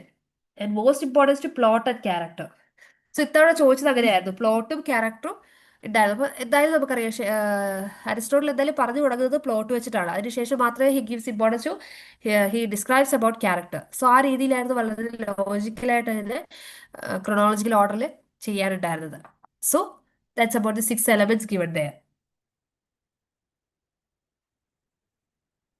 Character എന്ന് പറയുന്ന സമയത്ത് മറ്റൊരു വളരെ ഇമ്പോർട്ടൻറ്റ് കാര്യമാണ് about the tragic hero, who is a character of noble stature. ഒരു ട്രാജഡിയുടെ ഒരു ട്രാജിക് ഹീറോ ഉണ്ടോ, ആ ട്രാജഡിയുടെ ആ ഒരു ട്രാജഡി എഫക്ട് ചെയ്യുന്ന, അല്ലെങ്കിൽ ആരുടെ ആ ഒരു സ്റ്റോറിയാണോ ദാറ്റ് ഈസ് ട്രാജിക് ഹീറോ. ഏതെങ്കിലും ഒരു പെർട്ടിക്കുലർ ഫിലിം ആണെങ്കിൽ you can think about A tragedy that you have watched. Maybe it is a movie or or a tragic fiction or whatever it is. You can think about it. അവരൊരു tragic hero ഉണ്ട്. ആ tragedy face ചെയ്യുന്ന, ആ ഒരു fate face ചെയ്യുന്ന ഒരു hero ഉണ്ട്. അപ്പോൾ നമ്മൾ എക്സാമ്പിൾ മാക്ബത്തിന് എടുക്കുകയാണെങ്കിൽ it's about Macbeth's own tragedy, own tragic life. So എങ്ങനെയായിരിക്കണം ട്രാജിക് ഹീറോ എന്നുള്ളതാണ് he says in there. So regarding tragedy what he says that it should be a character of noble stage. Nobility ഉള്ളൊരു character ആയിരിക്കണം. ഈ പറഞ്ഞതുപോലെ royalty ഉള്ള, അല്ലെങ്കിൽ വളരെ ആഢ്യത്വം ഉള്ള, നല്ല ഹൈ പൊസിഷനിൽ നിൽക്കുന്ന, റോയൽ പൊസിഷനിൽ നിൽക്കുന്ന നോബിൾ ആയിട്ടുള്ളൊരു ക്യാരക്ടർ ആയിരിക്കണം tragic hero. And he says that they should be from the high position in society. എന്തുകൊണ്ടാണ് ഹൈ പൊസിഷൻ എന്ന് ചോദിച്ചു കഴിഞ്ഞാൽ he believes that with a fall from great heights there is increased awareness. നമ്മൾ എത്ര മുകളിലുള്ള സ്റ്റെപ്പിൽ നിന്ന് താഴേക്ക് വീഴുന്നോ ആ ഫോളിന്റെ എഫക്റ്റ് അത്ര കൂടുതലായിരിക്കും. അതേപോലെ നല്ല ഹൈറ്റ്സിലുള്ള, ഹൈ പൊസിഷനിലുള്ള ഒരാളുടെ ട്രാജഡി എന്ന് പറയുമ്പോൾ അതിൻ്റെ ഒരു പെയിൻ വളരെ കൂടുതലായിരിക്കും. And he has a, or he or she has a tragic flaw that he termed by the particular term hamartia. Hamartia എന്ന് പറയുന്നത് ട്രാജിക് ഫ്ലോ ആണ്. എല്ലാം കൊള്ളാം, പക്ഷെ എന്തെങ്കിലും ഒരു കുഴപ്പമുണ്ടാവും ആ ഒരു ട്രാജിക് ഹീറോയ്ക്ക്. ഇപ്പൊ ഹാംലെറ്റിന്റെ കേസിലാണെങ്കിൽ ഹാംലെറ്റ് ഇങ്ങനെ പ്രൊക്കാസ്റ്റിനേറ്റ് ചെയ്തോണ്ടേയിരിക്കും, പിന്നെ ആവട്ടെ കുറച്ച് കഴിഞ്ഞിട്ട് അങ്ങനെ ഇങ്ങനെ പ്രൊക്കാസ്റ്റിനേറ്റ് ചെയ്തോണ്ടേയിരിക്കും. ആ ഒരു പ്രൊക്കാസ്റ്റിനേഷനാണ് ലാസ്റ്റ് അവസാനം ഹാംലെറ്റിന്റെ ലൈഫും സാക്രിഫൈസ് ചെയ്യേണ്ടി വരുന്നത്. The same thing regarding Macbeth. മാക്ബത്തിന് ജലസ് ആണ്. മാക്ബത്തിന് ജലസ് കാരണമാണ് വളരെ സുഖമായിട്ട് മാക്ബത്തിന് ഹയർ പൊസിഷൻസ് കിട്ടുമായിരുന്നു. but he was too jealous, he was too ambitious, so that he killed Deccan. അതാണ് പിന്നെ ഈ പറഞ്ഞ പോലെ ആ ഒരു ഡൗൺഫോളിന് റീസൺ ആയത്. Kiglier was too judgmental. Regarding the next word, that is another hero. ഏത് ഹീറോയിൽ നോക്കി ഏത് ട്രാജഡിയിൽ നോക്കിയാലും we can see the same thing. ഇപ്പൊ ഷേക്സ്പിയറിന്റെ എക്സാമ്പിൾ മാത്രമല്ല, വേറെ ഏത് ട്രാജഡിയിൽ നോക്കിയാലും ആ ഒരു ക്യാരക്ടറിന് ഒരു ട്രാജിക് ഫ്ലോ ഉണ്ടാവും, അയാളുടെ കയ്യിൽ ഒരു കുഴപ്പമുണ്ടാവും. ആ കുഴപ്പമായിരിക്കും അയാളെ ആ ഒരു ബുദ്ധിമുട്ടെല്ലാം ഫേസ് ചെയ്യുന്നത്. ആ ഒരു ഡൗൺഫോളിന് റീസൺ ആവുന്ന ആ ഒരു ട്രാജിക് ഫ്ലോയ്ക്ക് അരിസ്റ്റോട്ടിൽ കോയിൻ ചെയ്ത ടേം അല്ലെങ്കിൽ ടേം എന്ന് പറയുന്നത് it's about hamartia. And the thing is that punishment exceeds crime. ചിലപ്പോൾ അത് വളരെ നിസ്സാരമായിട്ട് വിടാവുന്ന ഒരു കാര്യം ഉണ്ടാവുള്ളൂ, പക്ഷെ ഫെയ്റ്റ് കാരണം either through fate or whatever it is ഒരു പണിഷ്മെന്റ്. ഇപ്പൊ ഈഡിപ്പസിന്റെ കേസിൽ he is not he doesn't do anything, he didn't do anything actually, ഒന്നും ചെയ്തിട്ടില്ല. പക്ഷേ he need to face all the problems only because of fate. എന്തൊക്കെ അമ്മയെ വിവാഹം കഴിച്ചു എന്ന് പറഞ്ഞു, അതിൽ മക്കളുണ്ട് എന്ന് പറഞ്ഞു, അച്ഛനെ കൊന്നു എന്ന് പറഞ്ഞു. And he becomes so frustrated as well as he's completely broken down. ഇല്ലടായി പോയി എന്ന് നമുക്ക് പറയാം. സോ അതൊക്കെ എന്ന് പറഞ്ഞാൽ ഓൺലി ബിക്കോസ് ഓഫ് ഫെയ്റ്റ്, ഒന്നും ചെയ്തിട്ടില്ല. പക്ഷെ അയാൾക്ക് കിട്ടുന്ന പണിഷ്മെന്റ് എന്ന് പറഞ്ഞാൽ ഇറ്റ് എക്സീഡ്സ് ക്രൈം. ഒരു ക്രിമിനലിന് കിട്ടുന്നതിനേക്കാൾ അപ്പുറം his completely broken down. So that's about tragic hero mentioned by Aristotle. Now പ്ലോട്ടിന്റെ കാര്യം പറഞ്ഞിട്ടുണ്ടായിരുന്നു. It's about plot. ഇതിൽ you can see some terms. ഇങ്ങനത്തെ ടേംസ് ഒക്കെ എപ്പോഴും ഇമ്പോർട്ടൻ്റ് ആണ്. And here regarding the terms, you can see plot is divided into simple plot and complex plot. Simple plot ഉണ്ട്, complex plot ഉണ്ട്. Simple plot നമുക്ക് അറിയാം, simple ആയിരിക്കും, പ്രത്യേകിച്ച് വലിയ കാര്യങ്ങളൊന്നും ഉണ്ടാവില്ല. പ്രൊട്ടഗണിസ്റ്റിന് എന്തെങ്കിലും ഒരു പ്രോബ്ലം വരുന്നു, അയാൾക്ക് അതുവരെ ഉണ്ടായിരുന്ന ഫോർച്യൂൺ ചിലപ്പോൾ റിവേഴ്സ് ആയി, എന്തെങ്കിലും ഒരു റെക്കഗ്നിഷൻ, അതുവരെ അറിയാത്ത എന്തെങ്കിലും ഒരു കാര്യം പുതുതായിട്ട് അറിഞ്ഞു. അപ്പൊ ഈ പറഞ്ഞതുപോലെ അത് കുറച്ച് ബുദ്ധിമുട്ടായി, ഇലക്ട്രോൺ അതിന്റെ ബേസ് ചെയ്ത് അങ്ങ് പോകുന്നു. വളരെ സിമ്പിൾ ആയിട്ട് അത് പോകുന്നത്, അതിന് വലിയ ഒരു കോംപ്ലക്സിറ്റി ഒന്നുമില്ല, കോംപ്ലിക്കേഷൻസ് ഒന്നുമില്ല. But now comes to complex plot and the names are terms are given there haplous and peplegmenos. Haplous means simple plot and peplegmenos means complex plot. Complex പ്ലോട്ടിൽ രണ്ട് കാര്യങ്ങൾ ഉണ്ടാവും. ഒന്ന് പെരിപെറ്റിയ, സെക്കൻഡ് വൺ അനക്ടോറിസിസ്. പെരിപെറ്റിയ എന്ന് പറയുന്നത് sudden reversal of Fortune എന്നുള്ളതാണ്. അതായത് നമ്മൾ എന്താണോ വളരെ ഓക്കെ ആയിട്ട് പൊക്കോണ്ടിരിക്കുന്നത്, പെട്ടെന്ന് സഡൻ റിവേഴ്സലാണ്. അതുവരെ നന്നായിട്ട് പൊക്കോണ്ടിരുന്ന കാര്യങ്ങളുടെ എല്ലാം സഡൻ ആയിട്ട് റിവേഴ്സ് ചെയ്യുകയാണ്. ഇപ്പൊ Oedipus Rex Aristotle considered Oedipus Rex to be a perfect tragedy. So, for example, in Sophocles' Oedipus Rex, you can see that when the messenger's arrival, Oedipus എന്താണ് സംഭവിക്കാൻ പോകുന്നത് അറിയാണ്ട് ഇങ്ങനെ വളരെ ഫിയർഫുൾ ആയിട്ട് കാത്തിരിക്കുകയാണ്. പക്ഷെ ആ ഒരു മെസ്സഞ്ചർ വന്ന് പറയുന്നത് ഈഡിപ്പസിന്റെ ബർത്തിനെ കുറിച്ചാണ്. About he reveals about the secret of his birth. So what happens is that just after the recognition, അല്ലെങ്കിൽ ആ ഒരു പെർട്ടിക്കുലർ മൊമെന്റിന് ശേഷം കംപ്ലീറ്റ് റിവേഴ്സൽ ഓഫ് ഫോർച്യൂൺ ആണ്. അതുവരെയുള്ള നല്ലതൊന്നും അല്ല എൻ്റെ ലൈഫിൽ, പിന്നെ കംപ്ലീറ്റ്ലി ട്രാജഡിയാണ്. നേരെ ഉൾട്ടയാവും ആ ഒരു പെർട്ടിക്കുലർ മൊമെന്റ് കഴിഞ്ഞാൽ. Next thing is about anagnorisis, a recognition or discovery. അതായത് change from ignorance or knowledge എന്ന് പറയാം. പെരിപ്പറ്റിയുടെ കൂടെ തന്നെ ആയിരിക്കും ചിലപ്പോൾ ഈ ഒരു പെരിപ്പറ്റിയ സഡൻ റിവേഴ്സൽ ഓഫ് ഫോർച്യൂൺ നടന്നു. ഈഡിപ്പസ് റെക്സിൽ പെരിപ്പറ്റിയും അനഗ്നോറിസിസും ഒരുമിച്ചാണ് നടന്നത്. ഫോർച്യൂൺ റിവേഴ്സ് ചെയ്യുന്നത് ഒരു റെക്കഗ്നിഷനിലൂടെയായിരുന്നു. ഈ ഒരു റെക്കഗ്നിഷൻ പെട്ടെന്ന് ഒരു കാര്യം അതുവരെ അറിയാത്ത ഇഗ്നോറൻ്റ് ആയിട്ട് വെച്ചിട്ട് നോളജ് പെട്ടെന്ന് അറിയുന്ന സമയത്ത് ആ ഒരു ഇമോഷണൽ ഇമ്പാക്റ്റ് വളരെ കൂടും. ഇപ്പൊ നിങ്ങൾ കണ്ടിട്ടുള്ള ഒരു സിനിമയൊക്കെ എടുത്ത് നോക്കിയാൽ മതി. ഇഫ് യു സീ തുടരും ഒക്കെ എടുത്ത് നോക്കി കഴിഞ്ഞാൽ സി അതുവരെ അറിയാത്തൊരു കാര്യം പെട്ടെന്ന് എല്ലാവരും അറിയുന്നു. അത് അവരുടെ ആ ഒരു ലൈഫിനെ കംപ്ലീറ്റ്ലി നെഗറ്റീവായിട്ട് ആ ഒരു റിവേഴ്സൽ ഓഫ് ഫോർച്യൂൺ ഹെൽപ്പ് ചെയ്യുന്നു, ബൂസ്റ്റ് ചെയ്യുന്നു. സോ കംപ്ലീറ്റ്ലി എല്ലാം മോശമായി പോകുന്നു. So that's about anagnosis, a recognition or discovery of what is being neglected or what is being ignored. So ഈ ഒരു പെർപെറ്റിയും അനഗ്നോറിസിസും ഉള്ള പ്ലോട്ട്സിനെയാണ് Aristotle called it as complex plot. And Aristotle considered complex plot superior because they delivers the best possibility of pleasure. ഈ ഒരു reversal recognition കാരണം there is a ഹൈറ്റഡ് emotional impact in the audience. So he considered complex plot to be the very superior regarding tragedy. Now coming to the next one, that is catharsis. Catharsis is just നമ്മളത് പറഞ്ഞു പോയിരുന്നു.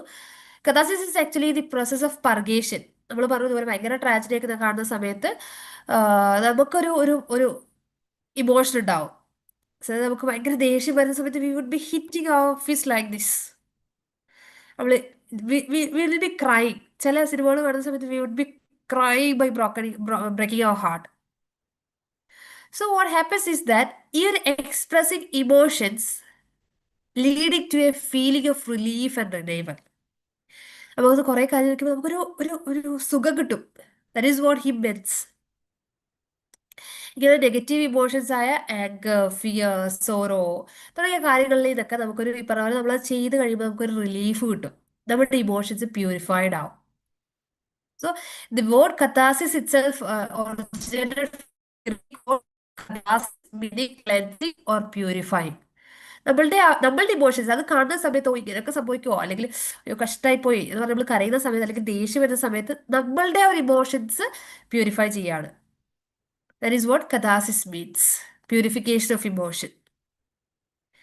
Then it's about 3 unities proposed by Aristotle.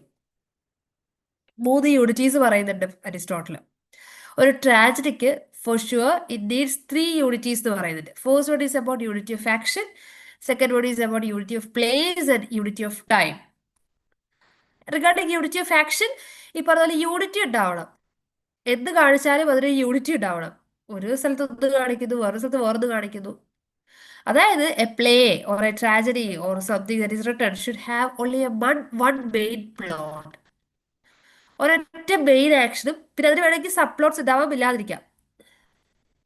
That's purely optional, but it should only have one main action. അതിന് complementary ആയിട്ടോ അതിന്റെ സൈഡായിട്ടോ ഒക്കെ വേറെ ആക്ഷൻസിനെ വെക്കാം, പക്ഷെ ഒരു മെയിൻ ആക്ഷൻ ഉണ്ടാവാൻ പാടുള്ളൂ.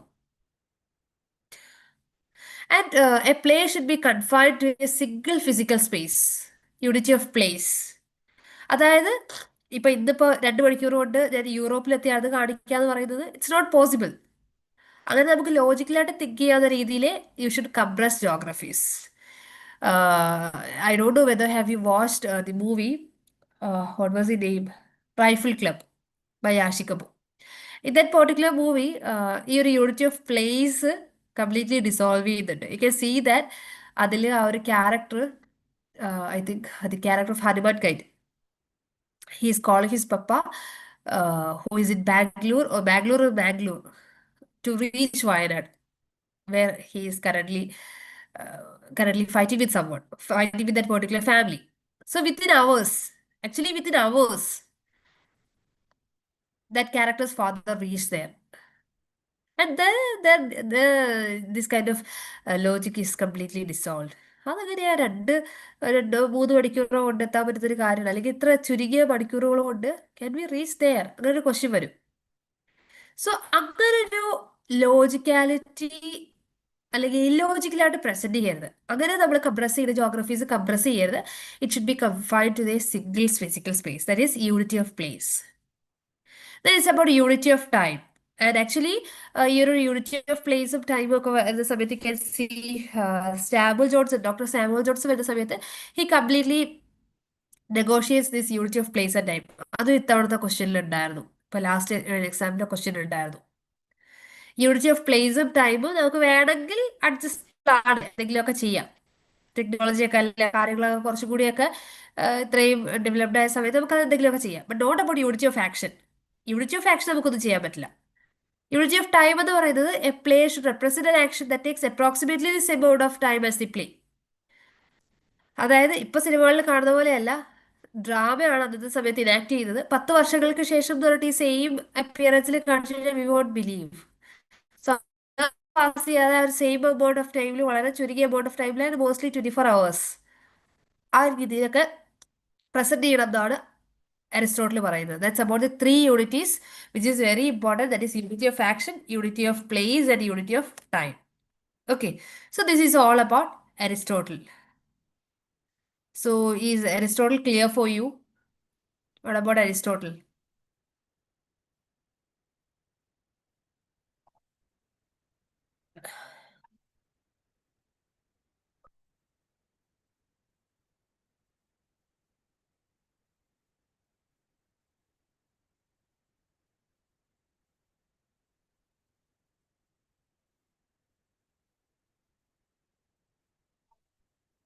You can't see a question paper without Aristotle. Aristotle ഇല്ലാതെ നമുക്ക് ഒരു ക്വസ്റ്റ്യൻ പേപ്പർ കാണാൻ പറ്റില്ല. അത്രയും ഇമ്പോർട്ടൻ്റ് ആണ് അരിസ്റ്റോട്ടിൽ. എല്ലാ തവണയും ചോദിക്കാറുണ്ട് Aristotle. So is it clear for you?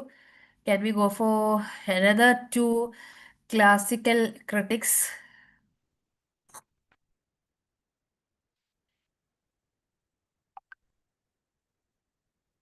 If it's clear, you can just comment it in the chat box.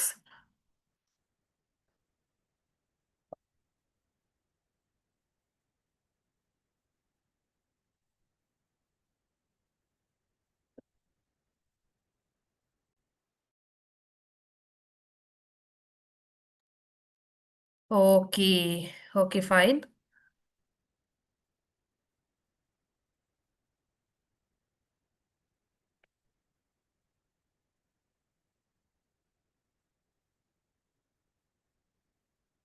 So now we can move on with another two important classical critics, that is Horace and Longinus. So regarding Horace, the thing is that he was a Roman lyric poet during the time of Augustus Caesar. And earlier we have discussed about two persons or two personalities or philosophers from Greece, Aristotle as well as Plato. Now we are going to another Roman philosopher, that is Horace. And nothing more or much to study regarding Horace, but only one single thing, that is about sublime. Okay. Actually, regarding Horace, he is associated with the phrases like carpe diem philosophy, dulce et decorum est pro patria more, etc. And you're very familiar with carpe diem philosophy. Seize the day and enjoy the life. We are not at all thinking about the future, and we are just moving with uh, our present. That is carpe diem philosophy. And he's a person who is very well associated with the phrases like carpe diem and dulce et decorum est pro patria more. And he had written a lot of satires, epistles, and he's very famous for the book Ars Poetica, and which includes epodes, odes, Carmen Secular. It's about secular hymn. Actually, Rome was very, very, very enlightened. Rome was very much enlightened during the period of Augustus Caesar in every aspect, including literature, art, regarding the societal reformation, etc., etc., etc. So he wrote some secular hymns about the time of Augustus Caesar, and which is known to be Carmen Secular. And now coming to Horace and his Ars Poetica. And actually, regarding the Ars Poetica, it has exercised a great influence in later ages on European literature, and especially on French drama, and has inspired poets, authors since it was written. And although it was very known during the Middle Ages, it has also been used in literary criticism since Renaissance.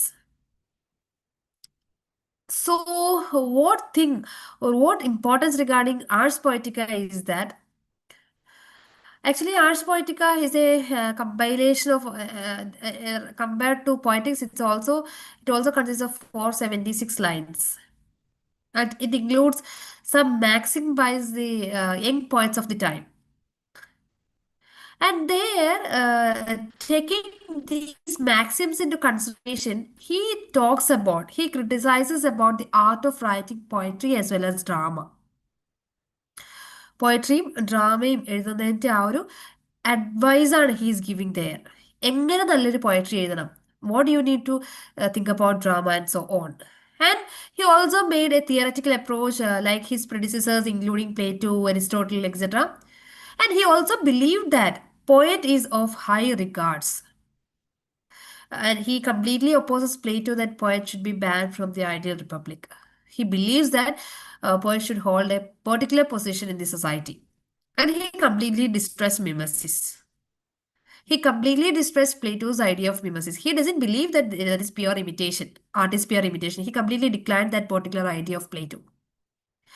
And he says that this poiesis or this particular poetic inspiration is something that is a thing of divinity. ആ ഒരു ideal സ്റ്റേറ്റിൽ നിന്ന് Plato എടുത്ത് പുറത്ത് കളയുന്നതാണ് പോയറ്റ്സിനെ. So അത്രയൊന്നും ആര് പറയണില്ല, അങ്ങനെയൊന്നും ഒരിക്കലും ഹൊറൈസ് വിശ്വസിക്കുന്നില്ല. So he here talks about the subject. This in this particular work, that is Ars Poetica. Here you can see the essay is being, or the particular kind of work is being divided into three divisions, where he discusses about three important things. First one is poiesis, second one is poema, and third one is poeta. And the term we can analyze it, you can decode it very easily. Poiesis means the subject matter of poetry, and where he talks about what all things should be the content for poetry. For example, regarding poem, he believed that poem must have an organic unity. It should be a unified all. And he says that unlike Plato, it's also an imitation, but it is not merely imitation, but it's a creative adaptation. It is not possible for everyone. ഒരു ചെയറിനെ imitate ചെയ്യുക എന്ന് പറയുന്നത്, imitate ചെയ്ത് എനിക്ക് വേണമെങ്കിൽ വരയ്ക്കുക, നമുക്ക് എല്ലാവർക്കും വരയ്ക്കാൻ പറ്റും. പക്ഷെ എത്രത്തോളം ബ്യൂട്ടിഫുൾ ആയിട്ട് അത് ക്രിയേറ്റീവായിട്ട് അഡാപ്റ്റ് ചെയ്ത്, it's not applicable for everyone. അതുപോലെ ചെയറിനെ കുറിച്ച് ഒരു കവിത എഴുതാൻ പറഞ്ഞു. We can write 2 or 3 lines, but ആ ഒരു പോയറ്റിക് ഇൻസ്പിറേഷൻ വെച്ചിട്ട് കവിത എഴുതുക അല്ലെങ്കിൽ പോയട്രി എഴുതുക എന്നുള്ളത് it's only applicable for some. So he discusses about those things in that particular division, poiesis. And he also says that it's about imagination, but that imagination should be exercised with discretion, as well as he also says also. And he also says that poetry, the language of poetry or the content of poetry should be higher than that of common language. Poetry ഒക്കെ എഴുതുന്നത് അതൊക്കെ ശരിയാണ്, പക്ഷെ വെറുതെ എഴുതി വെക്കുക എന്നുള്ളതല്ല. Common ലാംഗ്വേജിനെക്കാട്ടി കുറച്ചുകൂടി ഒരു ഗ്രാൻഡ് പോയട്രി വേണ്ടത്. That is what he believes.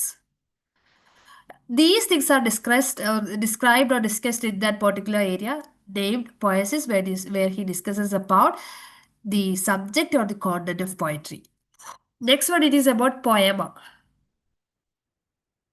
Regarding poema, it's about the form of poetry. Subject എന്താണെന്ന് പറഞ്ഞു, പോയട്രിയുടെ സബ്ജക്റ്റ് എന്താണെന്ന് നമുക്ക് പറഞ്ഞു. It's about the form. Imitation ആണ്, എന്തോ കാര്യങ്ങൾ ഇമിറ്റേറ്റ് ചെയ്യുന്നതാണെന്ന് പറഞ്ഞു. പക്ഷെ എന്താണ് ഇമിറ്റേഷൻ? നമുക്കറിയാം, നമ്മൾ കാണുന്ന കാര്യങ്ങളെ, ഇവന്റ്സിനെ, ഇൻസിഡൻസിനെയൊക്കെയാണ് നമ്മൾ മുന്നിൽ പ്രസന്റ് ചെയ്യുന്നത്. It is actually poetry is based on familiar stories. പക്ഷേ it should be treated with some skilful creative ideas. ചിലർ നിങ്ങൾ കണ്ടിട്ടില്ലേ, കഥ പറയുന്ന സമയത്ത് ഇപ്പോൾ ഒരു ഇൻസിഡന്റ് കണ്ടു, ഒരു ആക്സിഡന്റ് കണ്ടു, ചിലർ പറയുന്നത് ഭയങ്കര ഭംഗിയായിട്ടായിരിക്കും ചിലർ അതിനെ ഡിസ്ക്രൈബ് ചെയ്യുന്നത്. That's about this poem, how it is being described. അത് എല്ലാവർക്കും ഒരേപോലെ ഒരു സ്കിൽഫുള്ളി ട്രീറ്റ് ചെയ്ത് പറയാൻ പറ്റണമെന്നില്ല. So he talks about that poetic skill or the form of poetry. And he says that these comic themes, comic themes present ചെയ്തു, tragic themes present ചെയ്തു, it's all about the poet. But it should not be, for example, comedy should not be treated in the vein of tragedy or vice versa. Incidents should have a logical connection. Comedy തുടങ്ങിയ അവസാനം tragedy ആവുന്നത്, tragedy തുടങ്ങിയ അവസാനം comedy ആവുന്നത് എന്നുള്ളത് what he meant. അതിനൊക്കെ ഒരു logical connection വേണം. എന്താണോ ഉദ്ദേശിക്കുന്നത് അത് പ്രൊവൈഡ് ചെയ്യാൻ വേണം. അതാണ് ആ ഒരു ഫോം ഓഫ് പോയട്രി അല്ലെങ്കിൽ പോയമയിൽ വരുന്നത്. Next thing is about poet. It's about the poet. Subject matter of poetry പറഞ്ഞു, ഫോം ഓഫ് പോയട്രി പറഞ്ഞു, now it's about the poet. നമ്മൾ പറഞ്ഞു പോയറ്റ് ആവാൻ എല്ലാവർക്കും പറ്റില്ല. Not everyone could be a poet. So what all characteristics of being a poet? He says that poet should be a keen observer of men and manners. എല്ലാവരെയും നല്ല detail ആയിട്ട് observe ചെയ്യുന്ന, men and മാനേഴ്സിനെ കീനായിട്ട് observe ചെയ്യുന്ന ഒരാളായിരിക്കണം poet. And at the same time he should teach as well as delight, he or she. നമ്മൾ നേരത്തെ പ്ലേറ്റോയെ പറഞ്ഞ പോലെ ദേ ഷുഡ് ഇൻസ്ട്രക്ട്, പറഞ്ഞു കൊടുക്കണം, ഇൻസ്ട്രക്ട് ചെയ്യണം, but at the same time they should delight, രണ്ടും ചെയ്യണം. സ്വീറ്റ് ആയിരിക്കണം, യൂസ്ഫുൾ ആയിരിക്കണം എന്ന് പറഞ്ഞതുപോലെ. നമുക്ക് എന്റർടൈൻമെന്റ് കിട്ടുന്ന പോയിട്രി നമുക്കറിയാം, ഇന്റലക്ച്വലി മാത്രമുള്ള പോയിട്രി നമുക്കറിയാം. പക്ഷെ രണ്ടും കൂടി ചെയ്യണം എന്ന് പറയുന്നത് somewhat somewhat a hard toil. So it needs incessant hard work. അത്യാവശ്യം നല്ല ഹാർഡ് വർക്ക് ഉള്ള ഒരു ജോലിയാണ് പോയറ്റ് ആവുക എന്നുള്ളത്. സോ ആ ഒരു പോയറ്റിക് ഇൻസ്പിറേഷൻ വളരെ ഇമ്പോർട്ടൻ്റ് ആണ്. And sometimes this poetic inspiration could be equated with madness or absurdity. കവിയും രാധനും ഒരുപോലെ എന്നൊക്കെ നമ്മൾ കേട്ടിട്ടുണ്ട്. ആ ഒരു അബ്സർഡിറ്റി ഉണ്ടാവും, ചിലപ്പോൾ മാഡ്നെസ് ഉണ്ടാവും. പക്ഷേ ആ ഒരു ഫോൾസ് ഒക്കെ ഫോർ ഗിവൺ ആണ്. അവർ അത്രയും ഭംഗിയുള്ളൊരു പോയട്രി ക്രിയേറ്റ് ചെയ്യാൻ വേണ്ടിയിട്ട് those things could be forgiven. That is what Horace says.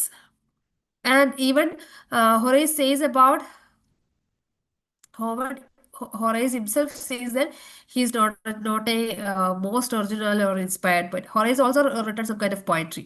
പക്ഷെ എന്നിട്ട് പറയുന്നത് എൻ്റെ ഒന്നും പ്യുവർ പോയട്രി അല്ല, ഇങ്ങനെയല്ല, ഇതൊന്നും മോസ്റ്റ് ഒറിജിനൽ അല്ല, ഇൻസ്പയർഡ് അല്ല എന്നുള്ള രീതിയിലും ഹൊറൈസ് പറയുന്നുണ്ട്. So that's about his Ars Poetica. Next we are moving to Longinus and his on the sublime. ലോഞ്ചൈനസിനെ പഠിക്കുന്ന സമയത്ത് should only study this sublimity. Actually, regarding Longinus and this particular work on the Sublime, there is no authentic information regarding the time of origin as well as the author of the manuscript. As this book is widely accepted and it becomes very influenced during the 18th century British time, or only during the 18th century critical period. Longinus and his work on this becomes most as well as more important regards to theory. It is also regarded as a very important classical work of aesthetics. And also it describes about the effects of good writing. Actually, in a way, we can say that it paved way for romanticism. Okay, and he describes about sublime. What is sublime and the sources of sublime? Sublimity എന്നതിനെ കുറിച്ച് പറയുന്നുണ്ട്. എന്താണ് sublime എന്ന് പറയുന്നുണ്ട്, sublimity എന്താണെന്നൊക്കെ പറയുന്നുണ്ട്. Actually, he wrote Perihypsos or on the Sublime, and the first translation was made by John Hall in 1652. Sublime എന്ന് പറയുന്നത് ഇത്രയേ ഉള്ളൂ, ആ ഒരു സ്ട്രോങ് ഇമോഷനെയാണ്, അല്ലെങ്കിൽ ഒരു വളരെ നാച്ചുറൽ ആയിട്ട് നമ്മുടെ ഉള്ളിൽ വരുന്ന ആ ഒരു സ്ട്രോങ് ഇമോഷനെയാണ് we called as sublime. As a critical distinction than what he said, a critical distinction and excellence in expression which flashes forth at the right moment, scatters everything like a thunderbolt, and displays the power of orator in all its plenitude. നമുക്കത് വായിക്കുന്ന സമയത്ത്, നമുക്കത് produce ചെയ്യുന്ന സമയത്ത് നമുക്ക് അത്രയൊരു strong emotion feel ചെയ്യണം. ബാക്കി എന്തൊക്കെ ഉണ്ടെങ്കിലും ഒരു തണ്ടർ ബോൾട്ട് പോലെ റൊമാൻറ്റിസിസത്തിൽ വേർഡ്സ്വർത്ത് എങ്ങനെയാണോ ആ ഒരു പോയട്രി എഴുതിയത്, പെട്ടെന്ന് ഒരു സ്പോണ്ടേനിയസ് ഓവർഫ്ലോ ആണ്. We can't control that. നമുക്ക് അത്രയൊരു സ്ട്രോങ് ഇമോഷനെയാണ് we call the sublimity. And what about ഈ ഒരു സബ്ലിമിറ്റി പറഞ്ഞിട്ടുണ്ടെങ്കിൽ ചില കാര്യങ്ങളുണ്ട്. സബ്ലിമിറ്റി നമുക്ക് ഈ പറഞ്ഞ പോലെ എല്ലാവർക്കും ഈ സബ്ലിമിറ്റി വരില്ല. ഈ പോയറ്റിക് ഇൻസ്പിറേഷൻ, ആ ഒരു പോയറ്റിക് ഡിവിനിറ്റി എന്നൊക്കെ പറയുന്നത് സംതിങ് ഡിഫറെന്റ്. എല്ലാവർക്കും ഈ ഒരു സബ്ലൈമിൽ പ്രസന്റ് ചെയ്യാൻ പറ്റില്ല. ആ സബ്ലിമിറ്റി ഉള്ളത് കൊണ്ട്, അല്ലെങ്കിൽ ആ ഒരു പോയറ്റിക് ഇൻസ്പിറേഷൻ ഉള്ളത് കൊണ്ടാണ് they became poets, not as similar to other human beings. Okay, the first point given there is about the faults that may spoil sublimity. Firstly, we can go about the 5 sources of sublimity. ഈ sublimity വരാനുള്ള five sources ഉണ്ട്. The first one starting with grandeur of thought. Then you can see passion, schemata, phrases, and composition. And you can see first 2 sources are innate. Grandeur of thought എന്ന് പറയുന്ന സമയത്ത് it's about the ability to conceive a grand thought, a noble idea, and which is translated in a elevated language. വളരെ നോബിളായിട്ടുള്ള ഒരു idea ചിന്തിച്ചെടുക്കുക, അതിനെ conceive ചെയ്തെടുക്കുക, അതിനെ പിന്നെ നാച്ചുറലി അതിനെ ഒരു എലവേറ്റഡ് ലാംഗ്വേജിൽ ട്രാൻസ്ലേറ്റ് ചെയ്തെടുക്കുക. അതെല്ലാവർക്കും പോസിബിൾ അല്ല. അതാണ് ഫസ്റ്റ് സോഴ്സ് എന്ന് പറയുന്നത്. സെക്കൻഡ് സോഴ്സ് എന്ന് പറയുന്നത് പവർഫുൾ ഓർ പാഷൻ എന്നുള്ളതാണ്. ആ ഒരു പവർഫുൾ ആൻഡ് ഒരു ഇൻസ്പയർഡ് ഇമോഷൻ ഉണ്ടാവും നമുക്ക്. കാരണം ആ ഒരു പാഷനേറ്റ് ആണെങ്കിൽ, ഇപ്പൊ എന്നെ നിർബന്ധിച്ച് ഇന്ന് രാത്രി ഒരു കവിത എഴുതി തീർക്കണം എന്ന് ഇറ്റ് ഇസ് നോട്ട് പോസിബിൾ. നമുക്ക് ആ ഒരു പാഷൻ വരണം, ആ ഒരു സ്ട്രോങ് ഇമോഷൻ നമ്മുടെ മനസ്സിൽ നിന്ന് വരണം, ആ ഒരു പവർഫുൾ ഇമോഷൻ ക്രിയേറ്റ് ചെയ്യപ്പെടണം. That is about passion. And you can see both are innate. പുറത്തുനിന്ന് എക്സ്റ്റേണലി നമുക്ക് അത് രണ്ടിനും വേണ്ടിയിട്ട് ഒന്നും ചെയ്യാൻ പറ്റില്ല. അങ്ങനെ ഒരു നൊബിലിറ്റി ഓഫ് തോട്ട് കൊണ്ടുവരാനും ആ ഒരു പാഷൻ ക്രിയേറ്റ് ചെയ്യാനും we can make it possible with any external sources. It's completely innate. And about the other three points or other three sources named schemata, phrases, and composition. Schemata is about the use of figures of speech, thought, etc. The scheme of writing. We know that poetic language is something higher than the common language. ഞാനിവിടെ class എടുക്കുന്നതിനേക്കാളും കുറച്ചുകൂടി ഒരു higher ലെവലിലാണ് when we write poetry. Our poetry എഴുതണമെങ്കിൽ there are certain techniques that we use there, like poetic devices, like literary terms, literary devices, poetic techniques, and all those things, which is completely sync with the emotional tone of the work. And sublimity create ചെയ്യാൻ വേണ്ടി അത് വായിക്കുന്ന സമയത്ത് നമുക്കൊരു ആ feel വരാൻ വേണ്ടിയിട്ട് we may use some kind of poetic techniques there. ആ ഒരു അപ്രോപ്രിയേറ്റ് യൂസിനെയാണ് എനിക്ക് കുറേ ഫിഗർ ഓഫ് സ്പീച്ച് ഒക്കെ അറിയാം, പക്ഷേ ഈ പറഞ്ഞ പോലെ അത് കൃത്യമായി എവിടെ യൂസ് ചെയ്യണമെന്ന് എനിക്ക് അറിഞ്ഞാൽ മാത്രമേ അതൊരു പ്രൊഡക്റ്റീവായിട്ട് മാറുള്ളൂ. ആ ഒരു പെർട്ടിക്കുലർ കാര്യത്തിനാണ് ഗ്രാൻഡർ ഓഫ് തോട്ടിനെയാണ് വി കോൾ ദിസ്, സോറി, ആ ഒരു പെർട്ടിക്കുലർ അപ്രോപ്രിയേറ്റ് യൂസിനെയാണ് we call the matter. Then next is about phrases. It's about the nobility of diction.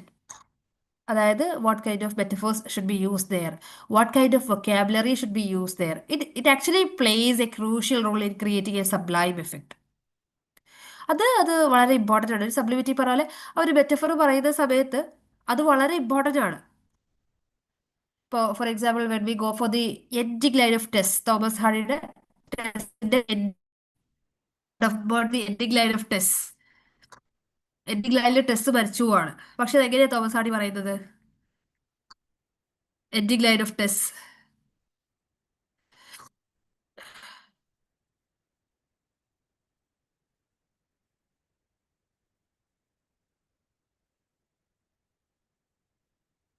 No one, I can't see any response. എങ്ങനെയാ പറയുന്നത്? The almighty had ended the spot with Tess എന്നാ പറയുന്നത്. Almighty നിർത്തി. ഇത്രയും നാള് ഓൾമൈറ്റിയും test തമ്മിൽ, അല്ലെങ്കിൽ almighty ടെസ്റ്റിന്റെ മേലൊരു വലിയ സ്പോട്ട് കളിച്ചോണ്ടിരുന്നത്, വലിയൊരു ഗെയിം കളിച്ചോണ്ടിരുന്നത്. ഇറ്റ്സ് എൻഡഡ്, അത് കഴിഞ്ഞു. ടെസ്റ്റിന്റെ കഥ കഴിഞ്ഞു, ടെസ്റ്റിന്റെ ഇവിടുത്തെ ലൈഫ് കഴിഞ്ഞു, ടെസ്റ്റിന്റെ സഫറിങ്സ് കഴിഞ്ഞു. The same.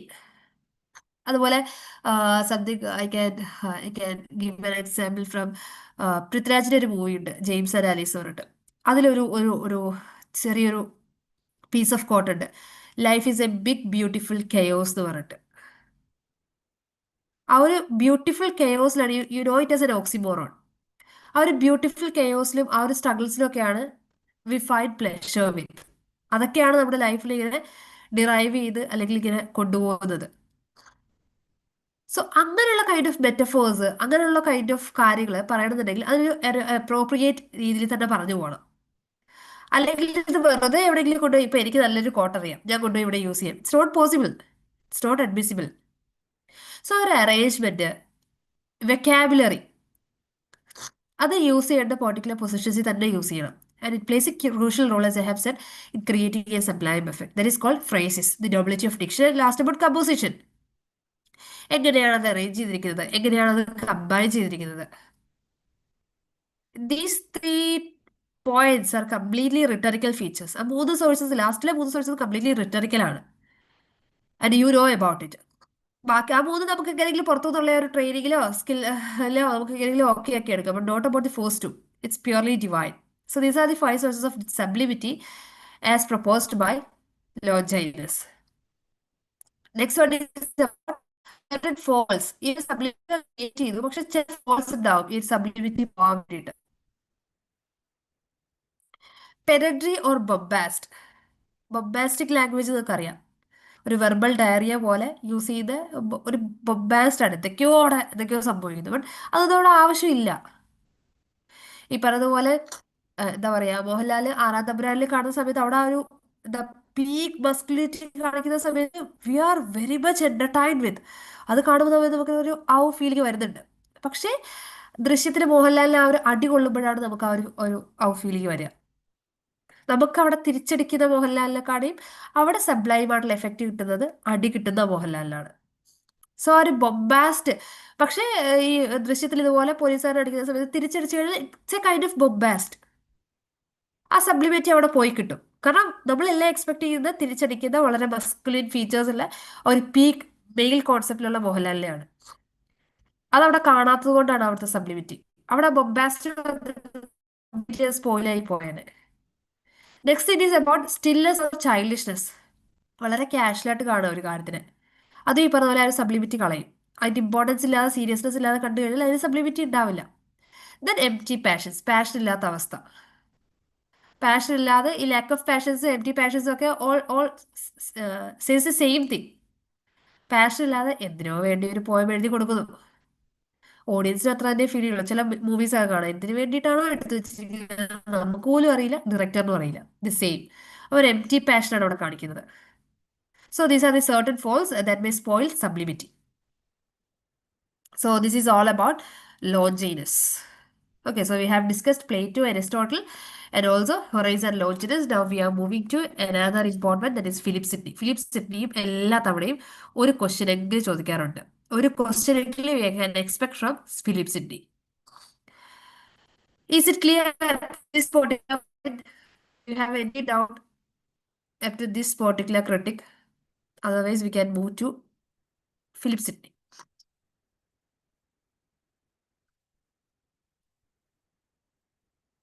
You can just make your comments in the chat box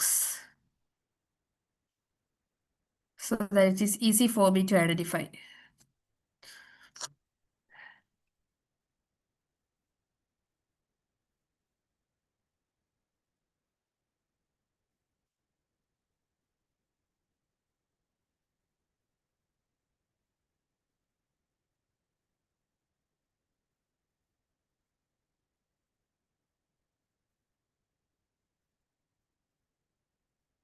Okay, fine. So, do you still think literary criticism is very tough to decode? ഇപ്പോഴും വിചാരിക്കുന്നുണ്ടോ ലിറ്റററി തിയറി ഭയങ്കര ടഫാണ്, ലിറ്റററി തിയറി ക്രിറ്റിസിസം ഒന്നും പഠിച്ചാൽ മനസ്സിലാവില്ല, അവർ എന്തൊക്കെയാണ് ഈ പറയുന്നതെന്ന്? Still you believe in that? നമുക്ക് വളരെ ഈസി ആയിട്ട് ഡീകോഡ് ചെയ്ത് റിലേറ്റ് ചെയ്ത് പഠിച്ചു കഴിഞ്ഞാൽ ഏറ്റവും ഭംഗിയായിട്ടും അറ്റ് ദി സെയിം ടൈം നമുക്ക് ഈസി ആയിട്ട് അണ്ടർസ്റ്റാൻഡ് ചെയ്യാൻ പറ്റുന്ന ഏരിയയാണ് literary criticism and theory. And the second thing is that നമുക്കത് പഠിക്കുന്നത് മാത്രമല്ല, നമുക്ക് UGC നെറ്റിൻ്റെ എക്സാമിനേഷന് ഇതിൽ നിന്നൊന്നും പുതിയ ക്വസ്റ്റ്യൻസ് ഒന്നും പുതിയത് ചോദിക്കാനില്ല. ഉള്ള കാര്യങ്ങൾ തന്നെ റിപ്പീറ്റ് ചെയ്ത് ചോദിക്കാനേ ഉള്ളൂ. കണ്ടംപററി ക്രിറ്റിക്സ് ഒക്കെ ആകുമ്പോഴാണ് കൂടുതൽ ചോദിക്കാനുള്ളത്. ഇത് പുതുതായിട്ടൊന്നും ചോദിക്കാനില്ല. അതുകൊണ്ട് നമുക്ക് മാർക്ക് സ്കോർ ചെയ്യാനും it's also easy. Okay, so can we now move on to Philip Sydney?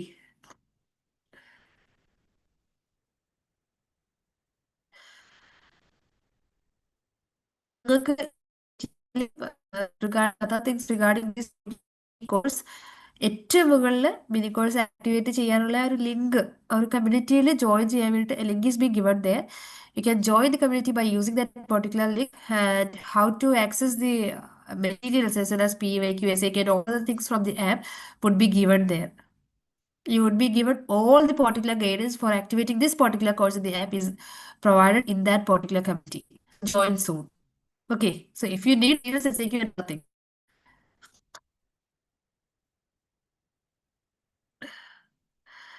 Ashifa, happy to see you here.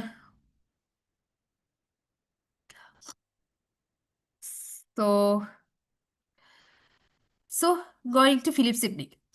Now we have already completed all the ancient critics, and we are moving to the Elizabethan courtier, poet, patron of scholars, soldier, statesman, and a lot other descriptions. He was a totally respected figure, Philip Sidney. And regarding his poetry, not only as a critic but also as a poet, he was the first one to produce some sonnet cycles during the Elizabethan era. And you did study all these things in literary theory is actually very tough. അത് maths ടഫാണെന്ന് നമ്മളിങ്ങനെ ചെറുപ്പത്തിലെ പറഞ്ഞു പഠിപ്പിച്ചതുപോലെ, maths നമ്മൾ ജനിച്ച് 1ാം ക്ലാസ്സിൽ ചേർന്നപ്പോൾ തൊട്ട് നമ്മൾ കേൾക്കുന്നതാണ് മാത്സ് ടഫാണ്, മാത്സ് ടഫാണ്, മാത്സ് ടഫാണ്. But we don't know what about the difficulty in these mathematical interpretations. ലിറ്ററേച്ചറിനെക്കാളും ഈസി അല്ലേ മാത്സിൽ മാർക്ക് സ്കോർ ചെയ്യാൻ വേണ്ടി? 100 ഔട്ട് ഓഫ് 100 ഒക്കെ നമുക്ക് മാത്സ് സ്കോർ ചെയ്യാം, but not possible in literature. But still, everyone says that maths is tough. It's only because of the prejudice they created during our childhood. നമ്മളെ ചൈൽഡ്ഹുഡിൽ അവർ create ചെയ്യുന്ന ഒരു prejudice ആണത്, ഒരു ജഡ്ജ്മെന്റ് ആണത്. അയ്യോ മാത്സ് ടഫാണ്. The same thing regarding literary theory. കാരണം ലിറ്ററേച്ചറിനെ കമ്പയർ ചെയ്യുന്ന സമയത്ത് കുറച്ചും കൂടി ഒരു ഡിഫറെൻറ്റ് മോഡാണ് തിയറി. സോ നമ്മൾ ഡിഗ്രിക്ക് ചേർന്ന സമയത്ത് തന്നെ നമ്മുടെ ടീച്ചേഴ്സ് അങ്ങനെ പറയാം, തിയറി കുറച്ച് ടഫാട്ടോ, തിയറി എന്തൊക്കെയാ. അതുകൊണ്ട് നമ്മൾ ആ ഒരു ജഡ്ജ്മെന്റിൽ അങ്ങ് വെച്ചു, അയ്യോ തിയറി ടഫാണ്. But it's not like that. If you study it conceptually നിങ്ങളത് പഠിക്കുകയാണെങ്കിൽ ഇറ്റ്സ് വെരി ഈസി ആക്ച്വലി. പക്ഷേ you need to get that concept കിട്ടിയില്ല എന്നുണ്ടെങ്കിൽ മാത്സ് തന്നെയല്ലേ, കൺസെപ്റ്റ് കിട്ടിയില്ല എന്നുണ്ടെങ്കിൽ നമുക്ക് മനസ്സിലാവില്ല. ഇവിടെയും കൺസെപ്റ്റ് കിട്ടണമെന്നേ ഉള്ളൂ. Rest is easy. So coming to Philip Sidney. So coming to Philip Sidney, we need to study apology for poetry. That is his major critical work from the perspective of literary theory. And literary theory, Philip Sidney പഠിക്കുന്ന സമയത്ത് you can see that regarding Philip Sidney, about the historical context of Philip Sidney, you can see that Queen Elizabeth's courtiers were very sensible with the value of poetry. Queen Elizabeth ഒരു singing nest തന്നെ ഉണ്ടായിരുന്നു. Okay, ആ ഒരു ടൈമിൽ ഈ ഒരു Puritan ഒരു thinking ഉണ്ടായിരുന്ന ഒരു ക്രിട്ടിക്കാണ് സ്റ്റീഫൻ ഗോസൻ എന്ന് പറയുന്നത്. He wrote School of Abuse. He wrote a work named School of Abuse and he dedicated it to Philip Sidney without his consent. Philip സിഡ്നിയുടെ കൺസെന്റ് ഇല്ലാതെ ഫിലിപ്പ് സിഡ്നിക്ക് അത് ഡെഡിക്കേറ്റ് ചെയ്തു. So Philip Sidney was forced to write a work which he titled it as Apology for Poetry, which was published only in 1595. Actually, Philip Sidney died in 1586. Philip Sidney was not at all very confident to publish any of his works during his lifetime. It was only because he was not at all confident about his works. He considered it as very base. So, only in 1595, Apology for Poetry was published, and it is regarded to be the one of the major critical work of the time, or regarding literary theory. And now coming to what all things regarding criticism or theory being discussed there. So starting with the division of the essay, starting with exodium. Exodium means a kind of introduction. Exodium means introducing what is being said there. Then about narration, preposition, division, and confirmation. Now we can move to what all are the major critical precepts by. So he discussed about all his predecessors who talked and discussed about poetry. So we know that Plato already denied poets from his republic. He was not at all okay, or he was not at all astonished by the way poets made their poetry or art. But apart from Plato, by just defending Plato, he said that poets are the fathers of learning. They are not just deceivers, not just cheaters, but they are fathers of learning. This poetic inspiration is something that is very divine, and not everyone could hold it. So, those who hold this particular kind of poetic divinity or poetic inspiration, they are fathers of learning. And he talks about the universality as well as antiquity of poetry. So, universality and antiquity of poetry means he says that poetry is universal. It doesn't have a particular language or doesn't have a particular culture. It is same and universal everywhere, and it has a particular value. That's about the antiquity. And he also says that poetry is a speaking picture. When we see a picture, when we see a painting, we will be very pleasurable to see that particular painting, or we will be very much entertained by seeing that or by watching that. So he says that poetry is a speaking picture, just like a painting, and its aim should be to teach and delight. നേരത്തെ അരിസ്റ്റോട്ടിലും അതുപോലെ ഹൊറൈസും ഒക്കെ പറഞ്ഞ സമയത്ത് Aristotle said that it's the primary aim should be delight, and regarding teaching or instruction it could also be done there. But regarding Sidney, he says that it's about teaching and delight. Pleasure should be the aim of poetry. At the same time, teaching also should be, instruction also should be the aim of poetry. And he also places poetry much above as well as superior to both history and philosophy. At that particular point of time, history and philosophy got a particular admiration, like science receives its now. നമ്മൾ സയൻസും ആർട്സും കൂടെ പഠിക്കുന്ന സമയത്ത് science gets A particular kind of admiration or kind of privilege. So at the time of Sydney, it was regarding history and philosophy. Those who study history, those who study philosophy was considered to be or were considered to be philosophers or scholars. Those who know something that is very, very, very bright or intellectual. But Sydney, he places poetry superior to all these things. So he believes that what history do to the society as well as what philosophy do to the society could be found in poetry too. It can actually, he believes that poetry is a combination of these both. And he divides poetry into three divisions, which is given there: religious, philosophical, and true kind of poetry. You can see religious poetry, like as we see in miracle plays and mystery plays during the origin of drama. Religious ആയിരിക്കും something that is related to religion, about its miracles, about its positives, about its benefits, etc., etc. That's something that is of philosophy. Some kind of poetry that is truly philosophical, what is going to happen about the future and what all could be predicted regarding the future. That is being philosophical, about the philosophical analysis of life, of those events and those. And the last kind is about the true kind of poetry, where he gives much importance to. He believes in that particular kind, that is true kind, which he places much above compared to religious as well as philosophical poetry. And in this true kind of poetry, you can see heroic poetry, elegiac, comic, satiric, where you can see varieties, which needs a kind of creative adaptation as well as a kind of skill, which is not at all held by everyone. എല്ലാവർക്കും ഉണ്ടാവില്ല ഒരു true kind of poetry എഴുതാൻ വേണ്ടിയിട്ട് പല രീതിയിൽ പല മൾട്ടിറ്റ്യൂഡ്സിൽ വെറൈറ്റീസിൽ religious ആണെങ്കിൽ ഏതെങ്കിലും ഒരു പെർട്ടിക്കുലർ സെയിന്റിനെ പറഞ്ഞിട്ട് അല്ലെങ്കിൽ നമുക്ക് ഉദ്ദേശിച്ചിട്ട് ആ ഒരു സ്റ്റോറി ബേസ് ചെയ്തിട്ട് we can write a poetry. Philosophical ആണെങ്കിൽ we can also write regarding to a particular concept or something like that. But it is not regarding true kind of poetry. ഒരു heroic poetry എഴുതണം എന്നുണ്ടെങ്കിൽ we need some kind of creative adaptation.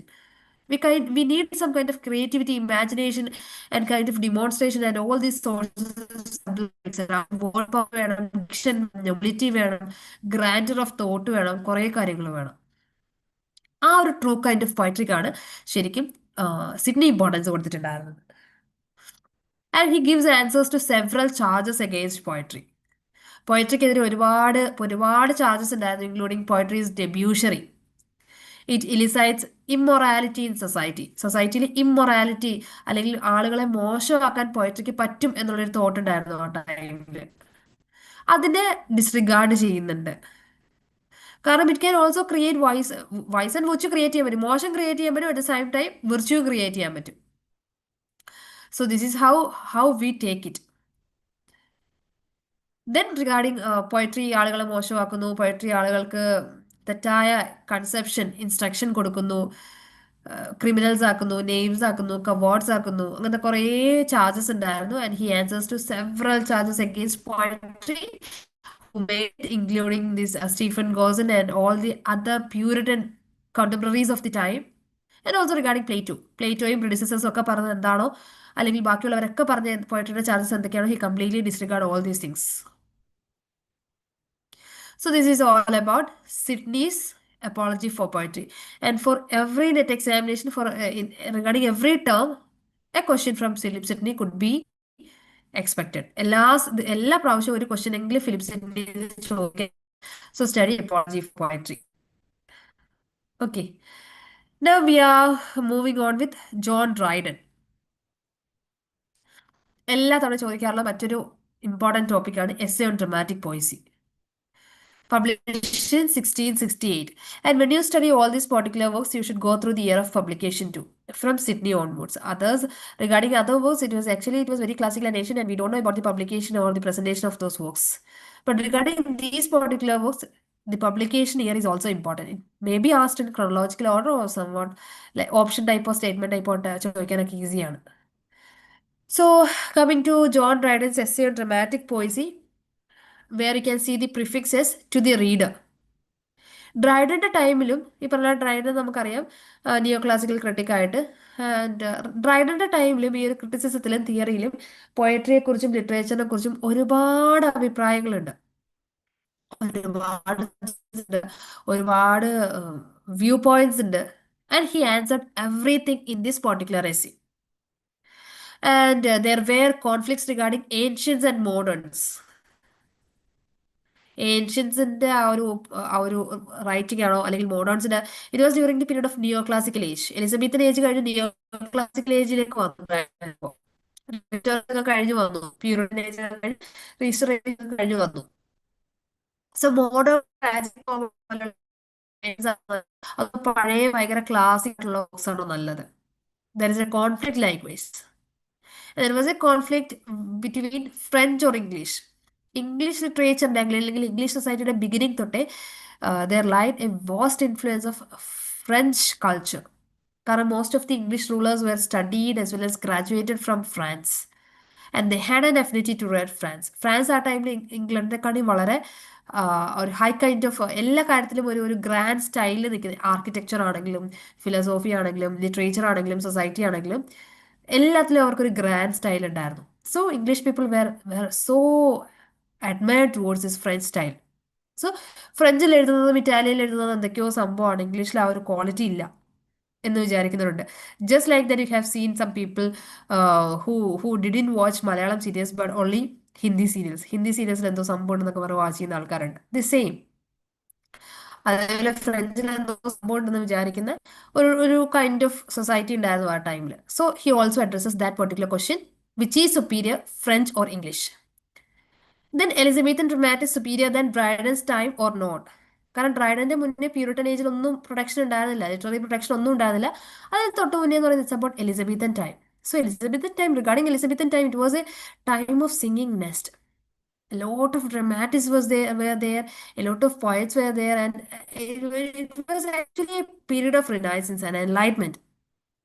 So there is a curious question or there is a curious conflict that whether Elizabethan dramatists are superior or that of Dryden's time. And about the perfect composition of plays. Regarding about using the techniques or rhymes like heroic couplets, and lot other things. Some particular rhymes and some particular patterns are being used in epics and other important tragedies or something like that. So whether it is to be continued or not, or what plays that is composed as of now is perfect or not. And also regarding substitution of rhyme for blank verse in serious plays. A conflict between rhyme or heroic couplets between blank verse. Which should be seen as an improvement or not. So all these questions are being handled by John Dryden in his particular essay. Essay on Dramatic Poesy published in 1668. So he introduces various characters and the essay is being written in a kind of dialogue. ഒരു dialogue പോലെ എഴുതിയിട്ടുള്ളത് between these four characters conversation between these four characters as we see in debates നമ്മളൊക്കെ debates നടത്തുന്ന പോലെ ഇവർ നാലുപേരും അവരുടെ points അവർ മുന്നോട്ട് വെച്ചിട്ട് at last Dryden make a whole conclusion about all the ഒരു മോഡറേറ്ററെ പോലെ ഡ്രൈഡൻ ഇതിൽ നിന്നെല്ലാം ഒരു കൺക്ലൂഷൻ കൊണ്ടുവരുന്നുണ്ട് Okay, so you can see the four characters given there as Crites, Eugenius, Lycidius, and Neater. These are the four characters present in this particular essay. And these four characters represents his own real life characters or his own real life mates. Crites actually represents Dryden's own brother-in-law, Sir Robert Howard. Eugenius represents Dryden's friend, Charles Sackville. Lycidius represents Sir Charles Sedley, who was also a royal person from that particular point of time. Then comes Neander, the last character whom Dryden himself is being represented. So actually this Neander, whom Dryden represents, the term Neander means new man. Neander in Greek means new man. So he introduces some new concepts and innovative concepts. You can understand it from the title of the term itself, by the meaning itself.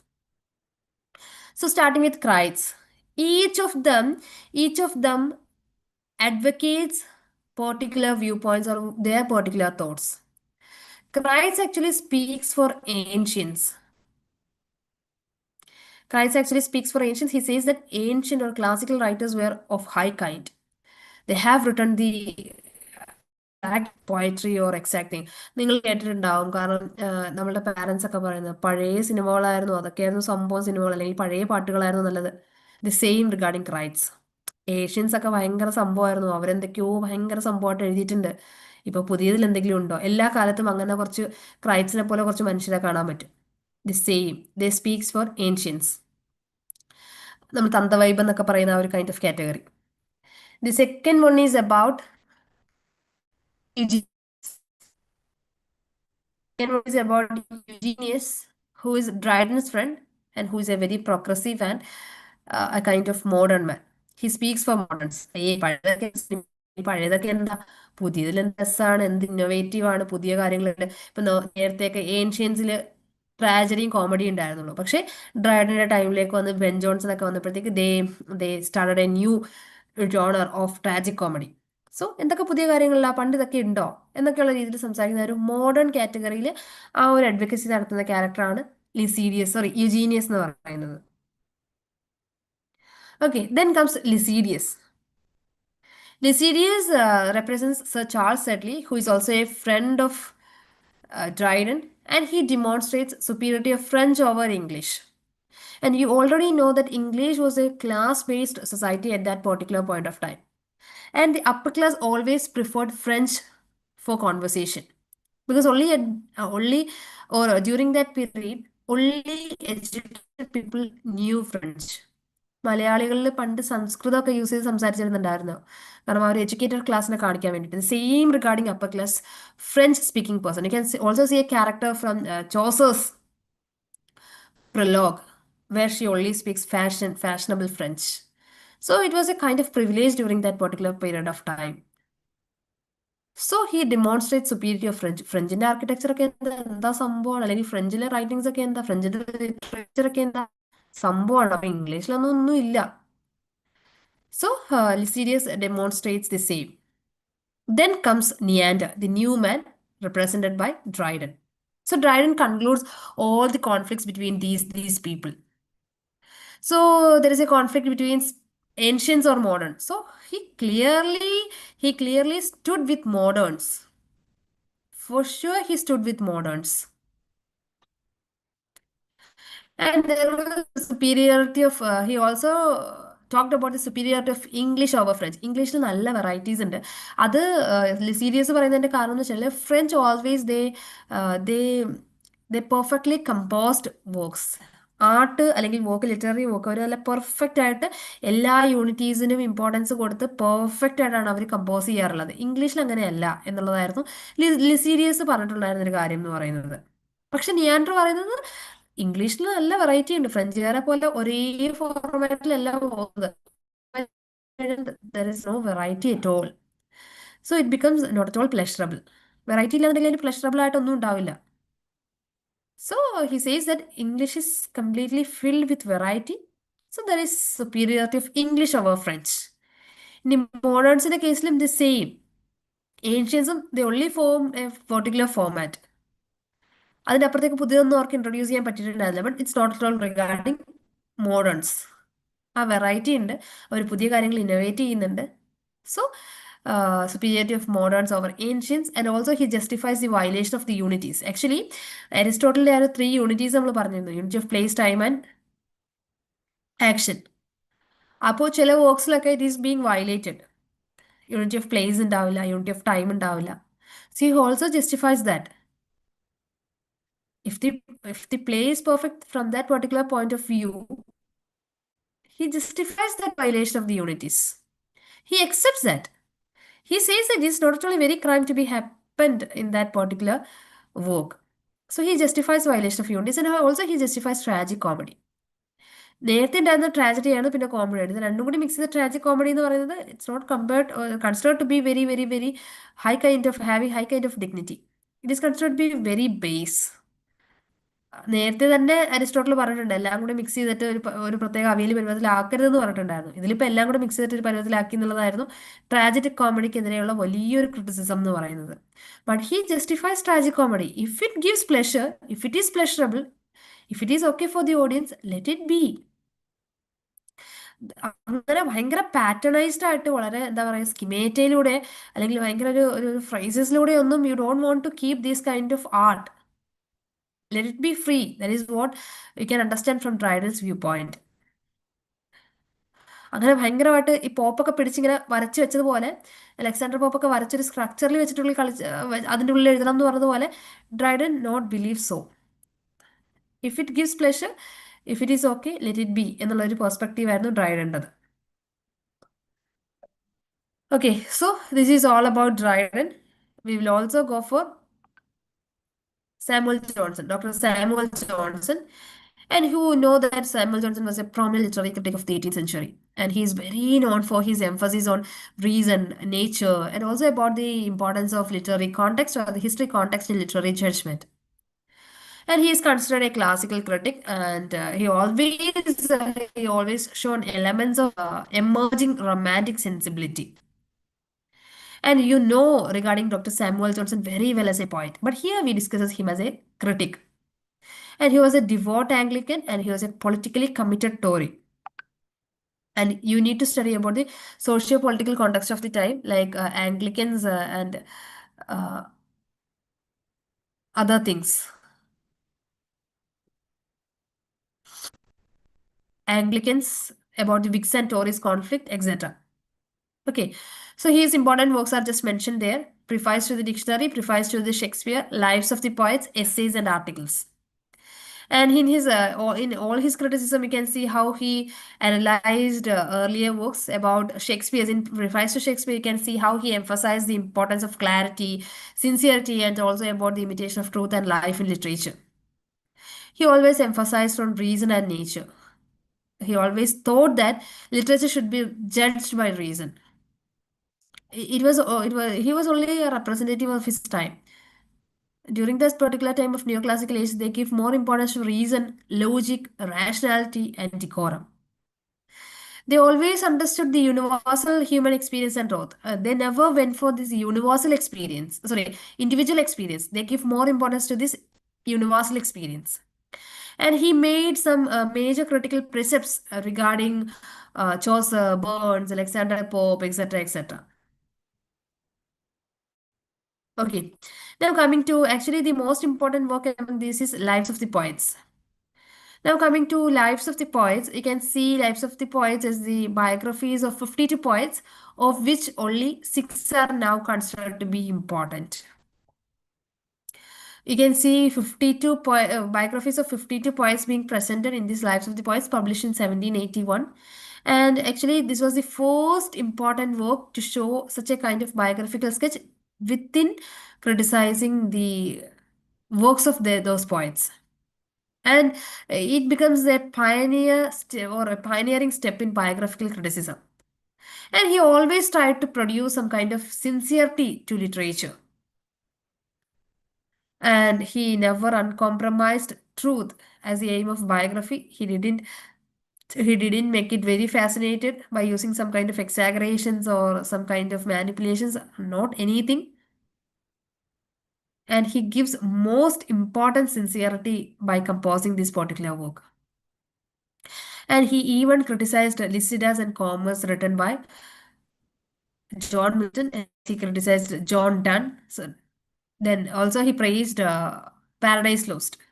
At the same time, he can criticize Milton for Lycidas and Commerce and accepts Milton as a great poet for composing Paradise Lost. That's the thing. He maintained that sincerity throughout his criticism. He didn't invent some kind of prejudiced or manipulative or judgmental or likewise. He kept that sincerity. He kept that loyalty. So, study that biographies of 52 poets in which you can see Milton as the oldest poet among these 52. And regarding this particular works, Matthew Arnold wrote 6 chief lives from Johnson's Lives of the Poets in 1878. ജോൺസന്റെ Lives of the പോയറ്റ്സിൽ നിന്ന് 6 പേരുടെ life എടുത്തിട്ട് വീണ്ടും Arnold ഒരു study നടത്തിയിട്ടുണ്ടായിരുന്നു. And there you can see lives of Milton, Dryden, Pope, Edison, Swift and Gray. ഈ 6 പേരുടെ എടുത്തിട്ടാണ് he made a study of this chief lives of Johnson's Lives of the Poets.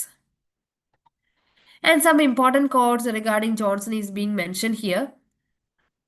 ഒരുപാട് തവണ എക്സാംസിന് ചോദിച്ചിട്ടുള്ളത്, not only regarding UGC net examination but ഒരുപാട് എക്സാമിനേഷന് ചോദിച്ചിട്ടുള്ള സാമുവൽ ജോൺസന്റെ കോഡ്സ് ഇവിടെ ജസ്റ്റ് മെൻഷൻ ചെയ്തിട്ടുണ്ട്. You can go through this. Shakespeare is above all writers, at least above all modern writers. Shakespeare has united the powers of exciting laughter and sorrow not only in one mind but in one composition. The end of writing is to instruct, the end of poetry is to instruct by pleasing. Shakespeare has no heroes, his scenes are only occupied by men. I think ഇപ്പൊ last എക്സാമിന് ചോദിച്ചിട്ടുണ്ടായിരുന്ന ഒരു കോട്ടാണിത്. Shakespeare has no heroes and his scenes are only occupied by men who act and speak as the reader thinks that he should himself have spoken or acted on the same occasion. ഷേക്സ്പിയറിന് heroes ഇല്ല. Exactly നമ്മൾ ആ ഒരു point of ടൈമിൽ നമുക്ക് എങ്ങനെയാണോ ആ ഒരു ഇൻസിഡന്റ് ഫേസ് വന്നാൽ how we have spoken, how we have acted in that particular occasion, അല്ലെങ്കിൽ ആ ഒരു ഒക്കേഷനിൽ ഞാൻ എങ്ങനെ ആക്ട് ചെയ്യും, ഞാൻ എങ്ങനെ പറയും, the same thing is being mention there, അല്ലെങ്കിൽ same thing is being shown there. അതുകൊണ്ടാണ് Shakespeare has no heroes, his scenes are only occupied by men എന്ന് സാമുവൽ ജോൺസൺ പറഞ്ഞത്. So this is all about Samuel Johnson. Now we are moving to William Wordsworth. And William Wordsworth, primarily as a poet, but also we want to study him as a critic. ഒരു critic ആവാൻ വേണ്ടിയിട്ട് he doesn't write anything, that is the most important thing. ബാക്കിയുള്ളവരെല്ലാം critical works publish ചെയ്തിട്ടുണ്ട്, but not regarding William Wordsworth. He only wrote a preface to Lyrical Ballads. അതിൽ നിന്നാണ് everything changed, which made a stir in the whole lake of poetry. Matthew Arnold assigns a particular place next to Shakespeare and Milton. ഷേക്സ്പിയറും മിൽട്ടണും കഴിഞ്ഞു കഴിഞ്ഞാൽ വളരെ important ആയിട്ടുള്ള point ആണെന്നുള്ള രീതിയിൽ Matthew Arnold പറയുന്നത് it's about William Wordsworth. And you should, as I said, you should study him as a poet, primarily as a poet and not a critic. And he doesn't write any critical works, but only for the ballads when it was published, lyrical ballads when it was published in 1798. There was an advertisement to the lyrical ballads. It was not very critical, but when he republished it in 1800, he wrote a preface to the lyrical ballads where he talked about romanticism, how a poet should be, how the poetry should be, what about the content of poetry, how should it be written, what about the language. All these things are being defined in this preface to the lyrical ballads when it was republished in 1800. And again, he republished it in the third version. When he republished it in 1802, he just extended it. He just encapsulated romanticism in its thread, and he just extended its version in 1802. So what all things being discussed in preface to the lyrical ballads, and you know about it. Poetry is a spontaneous overflow of emotions. That is what Wordsworth said. Spontaneous overflow of emotions collected in tranquility. So regarding poetry, it's stress on emotion. So it gives more importance to pleasure as well as poetic truth. Wordsworth always considers poets as or poetic inspiration as something to be divine, as considered by his predecessors itself. So what the thing is that he preferred humble and rustic life. Because neoclassical age, it's about all the decorum, all the standards, and all the structures to be observed. They always give reference or preference to this nobility and this high come diction, grand diction as our importance. But regarding Wordsworth, he gave importance to humble and rustic life. സാധാരണക്കാരുടെ ജീവിതം, സാധാരണക്കാരുടെ അല്ലെങ്കിൽ common മാൻ്റെ, സാധാ മനുഷ്യർ അല്ലെങ്കിൽ നമ്മൾ ദിവസവും കാണുന്ന മനുഷ്യരുടെ ലാംഗ്വേജ് അവർക്ക് മനസ്സിലാവുന്ന രീതിയിൽ. That was his core point regarding poetry. His choice of rustic language, what was being used by common man, സാധാരണക്കാർ എന്താണ് യൂസ് ചെയ്യുന്നത് അത് യൂസ് ചെയ്തിട്ട് പോയട്രി എഴുതാൻ പറഞ്ഞു. And he stressed on emotion. And he rejected poetic diction. അതുവരെ ഇവർ follow ചെയ്തിട്ടുണ്ടായിരുന്ന ഒരു poetic diction ഉണ്ട്, കുറേ എന്തൊക്കെയോ സംഭവം എന്ന് പറഞ്ഞിട്ട്. And he's just rejected that. അതൊന്നും വേണ്ട എന്നുള്ളൊരു കൈൻഡ് ഓഫ് രീതിയായിരുന്നു വേർഡ്സ്വർത്തിൻ്റെത്. അങ്ങനെ poetic diction ഒന്നും ഇങ്ങനെ സ്ട്രെസ് ചെയ്ത് സിസ്റ്റമാറ്റിക് ആയിട്ട് നോക്കേണ്ട ആവശ്യമില്ല.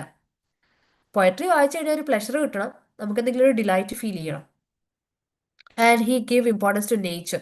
He believed that nature is the complete solace for everything. നമുക്ക് എല്ലാം നേച്ചറിലുണ്ട്. ഇപ്പോൾ നമുക്ക് ആശാന്റെ കവിതകളൊക്കെ വായിച്ചു കഴിഞ്ഞാൽ you can see the same thing. ചങ്ങമ്പുഴയുടെ കവിതകളൊക്കെ you can see the same thing in Malayalam literature. ആ ഒരു പോയറ്റിക് പ്ലഷറും പോയറ്റിക് ട്രൂത്തും we can observe it from nature. അതുകൊണ്ടാണ് ആശാന് വീണ് കിടക്കുന്ന ഒരു പൂവിനെ കുറിച്ച് കവിത എഴുതാൻ തോന്നുന്നതും വേർഡ്സ്വർത്തിന് നടന്നു പോകുന്ന സമയത്ത് ഒറ്റയ്ക്ക് നിന്ന് റീപ്പ് ചെയ്യുന്ന ഒരു ലേഡിയെ കാണുമ്പോൾ കവിത എഴുതാൻ തോന്നുന്നതും. They got an inspiration from nature and they wrote about nature and they viewed nature as the complete solace for every problem faced by human beings. And regarding the poetic process, എങ്ങനെയാണ് ആ ഒരു poetic പ്രോസസ്സിൽ അല്ലെങ്കിൽ എങ്ങനെയാണ് ആ ഒരു poetry എഴുതുന്നത് എന്നുള്ളതാണ്. The first thing is about observation. ഈ പറഞ്ഞ പോലെ പൂവ് ഒരുപാട് തവണ വീണ് ഒരുപാട് മനുഷ്യർ കണ്ടിട്ടുണ്ട്.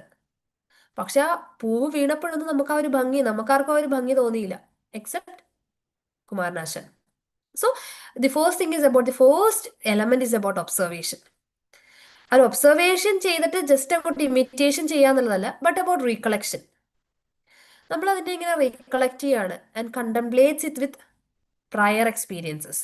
നമ്മുടെ നേരത്തെ ലൈഫിലുണ്ടായ ഇൻസിഡൻസിനെ കുറിച്ചും അതിനെ റിലേറ്റ് ചെയ്ത ഈവെന്റ്സിനെ കുറിച്ചും ഒക്കെ നമ്മൾ എന്താ പറയുക കണക്ട് ചെയ്തിട്ട് we are കണ്ടംപ്ലേറ്റിംഗ്,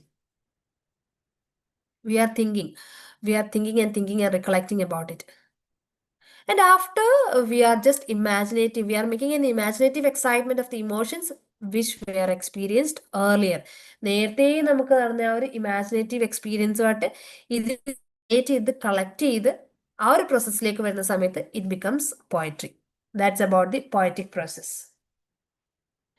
Okay, so it's about observation, recollection, contemplation, and the imaginative excitement that comes under the last of the poetic process. So this is all about Wordsworth. So with Coleridge, we would be concluding the session. So the contemporary of Wordsworth, but much different from Wordsworth. S.T. Coleridge, he didn't write so much poetry, but he was a poet cum critic. He made some critical observations in his work Biographia Literaria, published in 1817, where you need to study about two important things: two types of imagination, fancy and willing suspension of disbelief. So regarding the work Biographia Literaria, it was written or published in 1870 about the aesthetics and literary theory.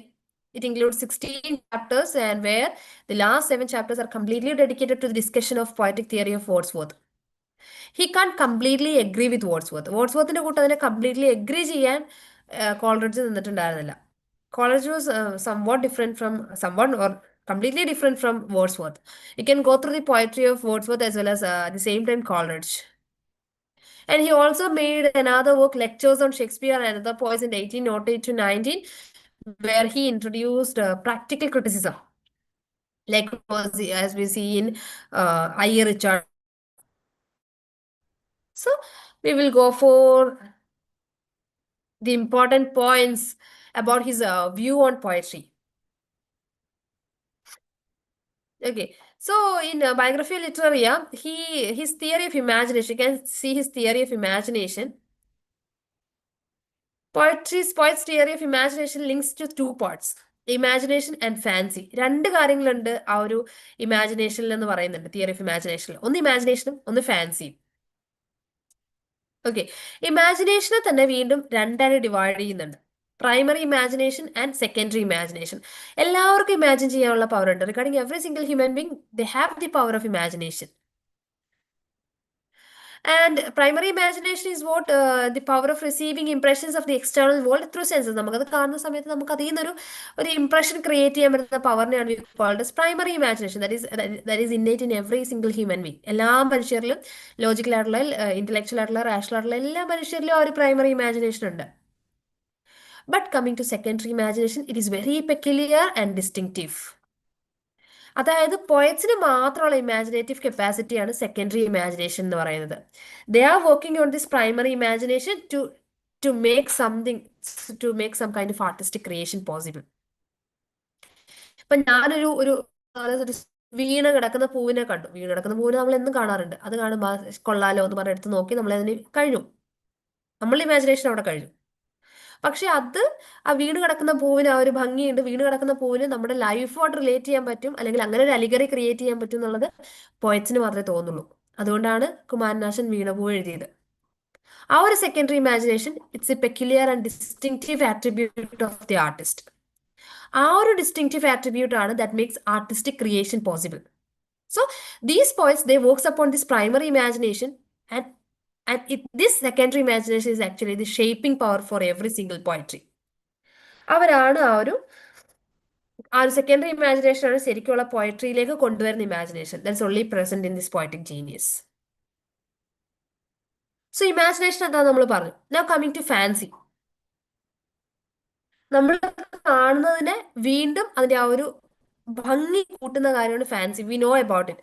നമ്മൾ fancy stores ഒക്കെ നമുക്കറിയാം. Already existing ആയിട്ടുള്ള കാര്യത്തിനെ വീണ്ടും നമ്മൾ fanciful ആക്കാണ്, ഭംഗി കൂട്ടുകയാണ്. Imagination ആണ് ഇതിന്റെ സോൾ എങ്കിൽ fancy is a drapery of poetic genius. ആ പോയറ്റിക് ജീനിയസിന്റെ മൈൻഡിലുള്ള കാര്യങ്ങൾ അത്രയും ഭംഗിയായിട്ട് ആട്രിബ്യൂട്ട് ചെയ്ത കാര്യങ്ങൾ പുറത്തേക്ക് ഏറ്റവും ഭംഗിയോടെ പ്രസന്റ് ചെയ്യുന്നത് ഇറ്റ്സ് അബൌട്ട് ഫാൻസി. ആ ഒരു ഫാൻസിഫുൾ ആയിട്ട് പ്രസന്റ് ചെയ്യുന്നത് and it deals with fixities and it combines with what it perceives. ആ ഒരു ഇമാജിനേഷൻ ഏറ്റവും ബ്യൂട്ടിഫുൾ ആയിട്ട് പ്രസന്റ് ചെയ്യുക, അതാണ് ഫാൻസി എന്ന് പറയുന്നത്. അതും ഈ പറഞ്ഞതുപോലെ എല്ലാ സിംഗിൾ ഹ്യൂമൻ ബീങ്സിനും ഇല്ല, പോയറ്റിന് മാത്രമുള്ള ഒരു കേപ്പബിലിറ്റിയാണ്. Then comes with willing suspension of disbelief. That is one of the important concept introduced by Coleridge. അതായത് നമ്മൾ കോൾറിഡ്ജിന്റെ കുബ്ലാഖാൻ വായിക്കുന്ന സമയത്ത് V know that it is very fantastic and it's completely impossible. പക്ഷെ അതിലൊരു പോയറ്റിക് ഫെയ്ത്ത് ഉണ്ട്. ഏറ്റവും ഒരു ബേസിക് എക്സാമ്പിൾ പറഞ്ഞു കഴിഞ്ഞാൽ you may have watched Minnal Murali. Minnal Murali എന്നുള്ള ആ ഒരു fantastic movie you may have watched and you are very familiar with movies from Telugu. രണ്ടിൽ ഈ പറഞ്ഞ പോലെ ഇടിക്കുമ്പോൾ പറന്നു പോകുന്നതും എഗെയിൻസ്റ്റ് ഈ പറഞ്ഞ പോലെ ഗ്രാവിറ്റേഷണൽ തിയറിക്ക് എഗെയിൻസ്റ്റ് ആയിട്ട് ഇടിക്കുമ്പോൾ പറന്നപ്പുറം പോയി വിടുന്നു, നമുക്ക് ഹ്യൂമൻലി അല്ലാത്ത കാര്യങ്ങൾ കാണുന്നു. പക്ഷെ തെലുഗുവിൽ കാണുന്ന സമയത്ത് V felt it as very awkward, അത് നമുക്ക് ഫീൽ ചെയ്യും. പക്ഷെ not regarding the movie Minnal Murali. When they show the same thing we don't feel that kind of awkwardness there.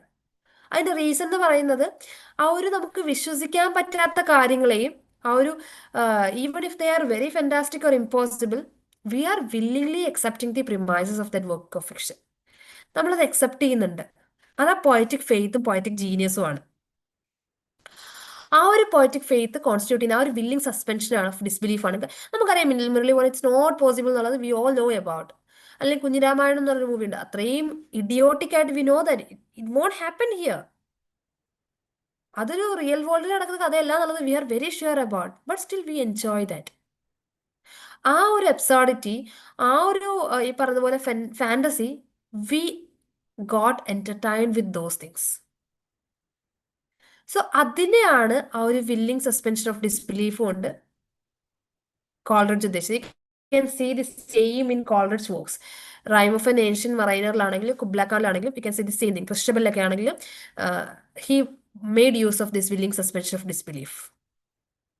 And also remember about what all things he defended with Wordsworth. Wordsworth defend ചെയ്ത കാര്യങ്ങൾ പറയുന്നുണ്ട്. Defend ചെയ്തതിൽ Wordsworth already പറഞ്ഞിരുന്നു common മെന്നിന്റെ ലാംഗ്വേജിലാണ് എഴുതുന്നത് എന്നുള്ളത്. So what he believed is that no two men speak the same language. എല്ലാ മനുഷ്യരും ഒരേ സെയിം ലാംഗ്വേജ് അല്ല വിശ്വസിക്കുന്നത്. So he don't believe that, അതിനെ ബിലീവ് ചെയ്യുന്നില്ല. സോ അതൊക്കെ കൂടി നിങ്ങളൊന്ന് ജസ്റ്റ് റെഫർ ചെയ്യാം. So we have discussed all important critics of the time. നമ്മൾ കുറേ പേരെ ഇനിയും ഉണ്ട്. You know about it. ഇനി ടി എസ് ഇലിയറ്റും മാത്യു അർണോൾഡും കീറ്റ്സും ഒക്കെ തന്നെയും സ്റ്റിൽ പെൻഡിങ് ആണ്. But we have covered almost every single critic other than these people. Okay, so for these kind of classes, for these kind of success, join with Aifer. കാരണം it's all about success and it's all about trust. And in these last 4.5 years, you can see the number of JRF NET and PhD holders that we created. And we created history here with this multitude of winners, multitude of success holders. So join soon with our new and ongoing Mission JRF Premier December batch, where you can see all the features being mentioned there. നമ്മൾ mentors ആയിരിക്കും നിങ്ങൾക്ക് വേണ്ടിയിട്ട് 24 hours human ബീങ്സിന് നിങ്ങൾക്ക് available ആവാൻ പറ്റില്ല. But it is not at all with AI technology or something like ChatGPT or something like so. So you have EMO support here. Daily assignments are here. Paper 1, Paper 2 podcast and student growth report like you get in your school days. You have growth report here. You have progress report here. Textual analysis are there. Live classes are there. Self-assessment test are here. PYQ based on blueprint. What all things you need to focus. And you are getting a lot of exclusive offers, having students with 10% for your admission, mothers with 20% off for your admission, group joining ആണെങ്കിൽ 30%, alumni ആണെങ്കിൽ 35%. So join Aifer soon actually, if you are preparing for your next examination. Get a proper strategy, get a proper technique, and start soon actually. So hope this session is very much helpful for you. So see you in the next class. See you in the next session. And if you need all the materials as well as all the things regarding this mini course material class self assessment test and previous year question and for accessing all these things, join the link that is being mentioned earlier. Chat box mini course activate community group join link place our link join our community join and access what all things are available for you. Okay. So hope this session is truly helpful for you. Thank you for the time. It's already 2 hours. So really happy for your time. Really happy for your dedication too. So prepare well and see you in the next class. Thank you. Thank you all. And a good day.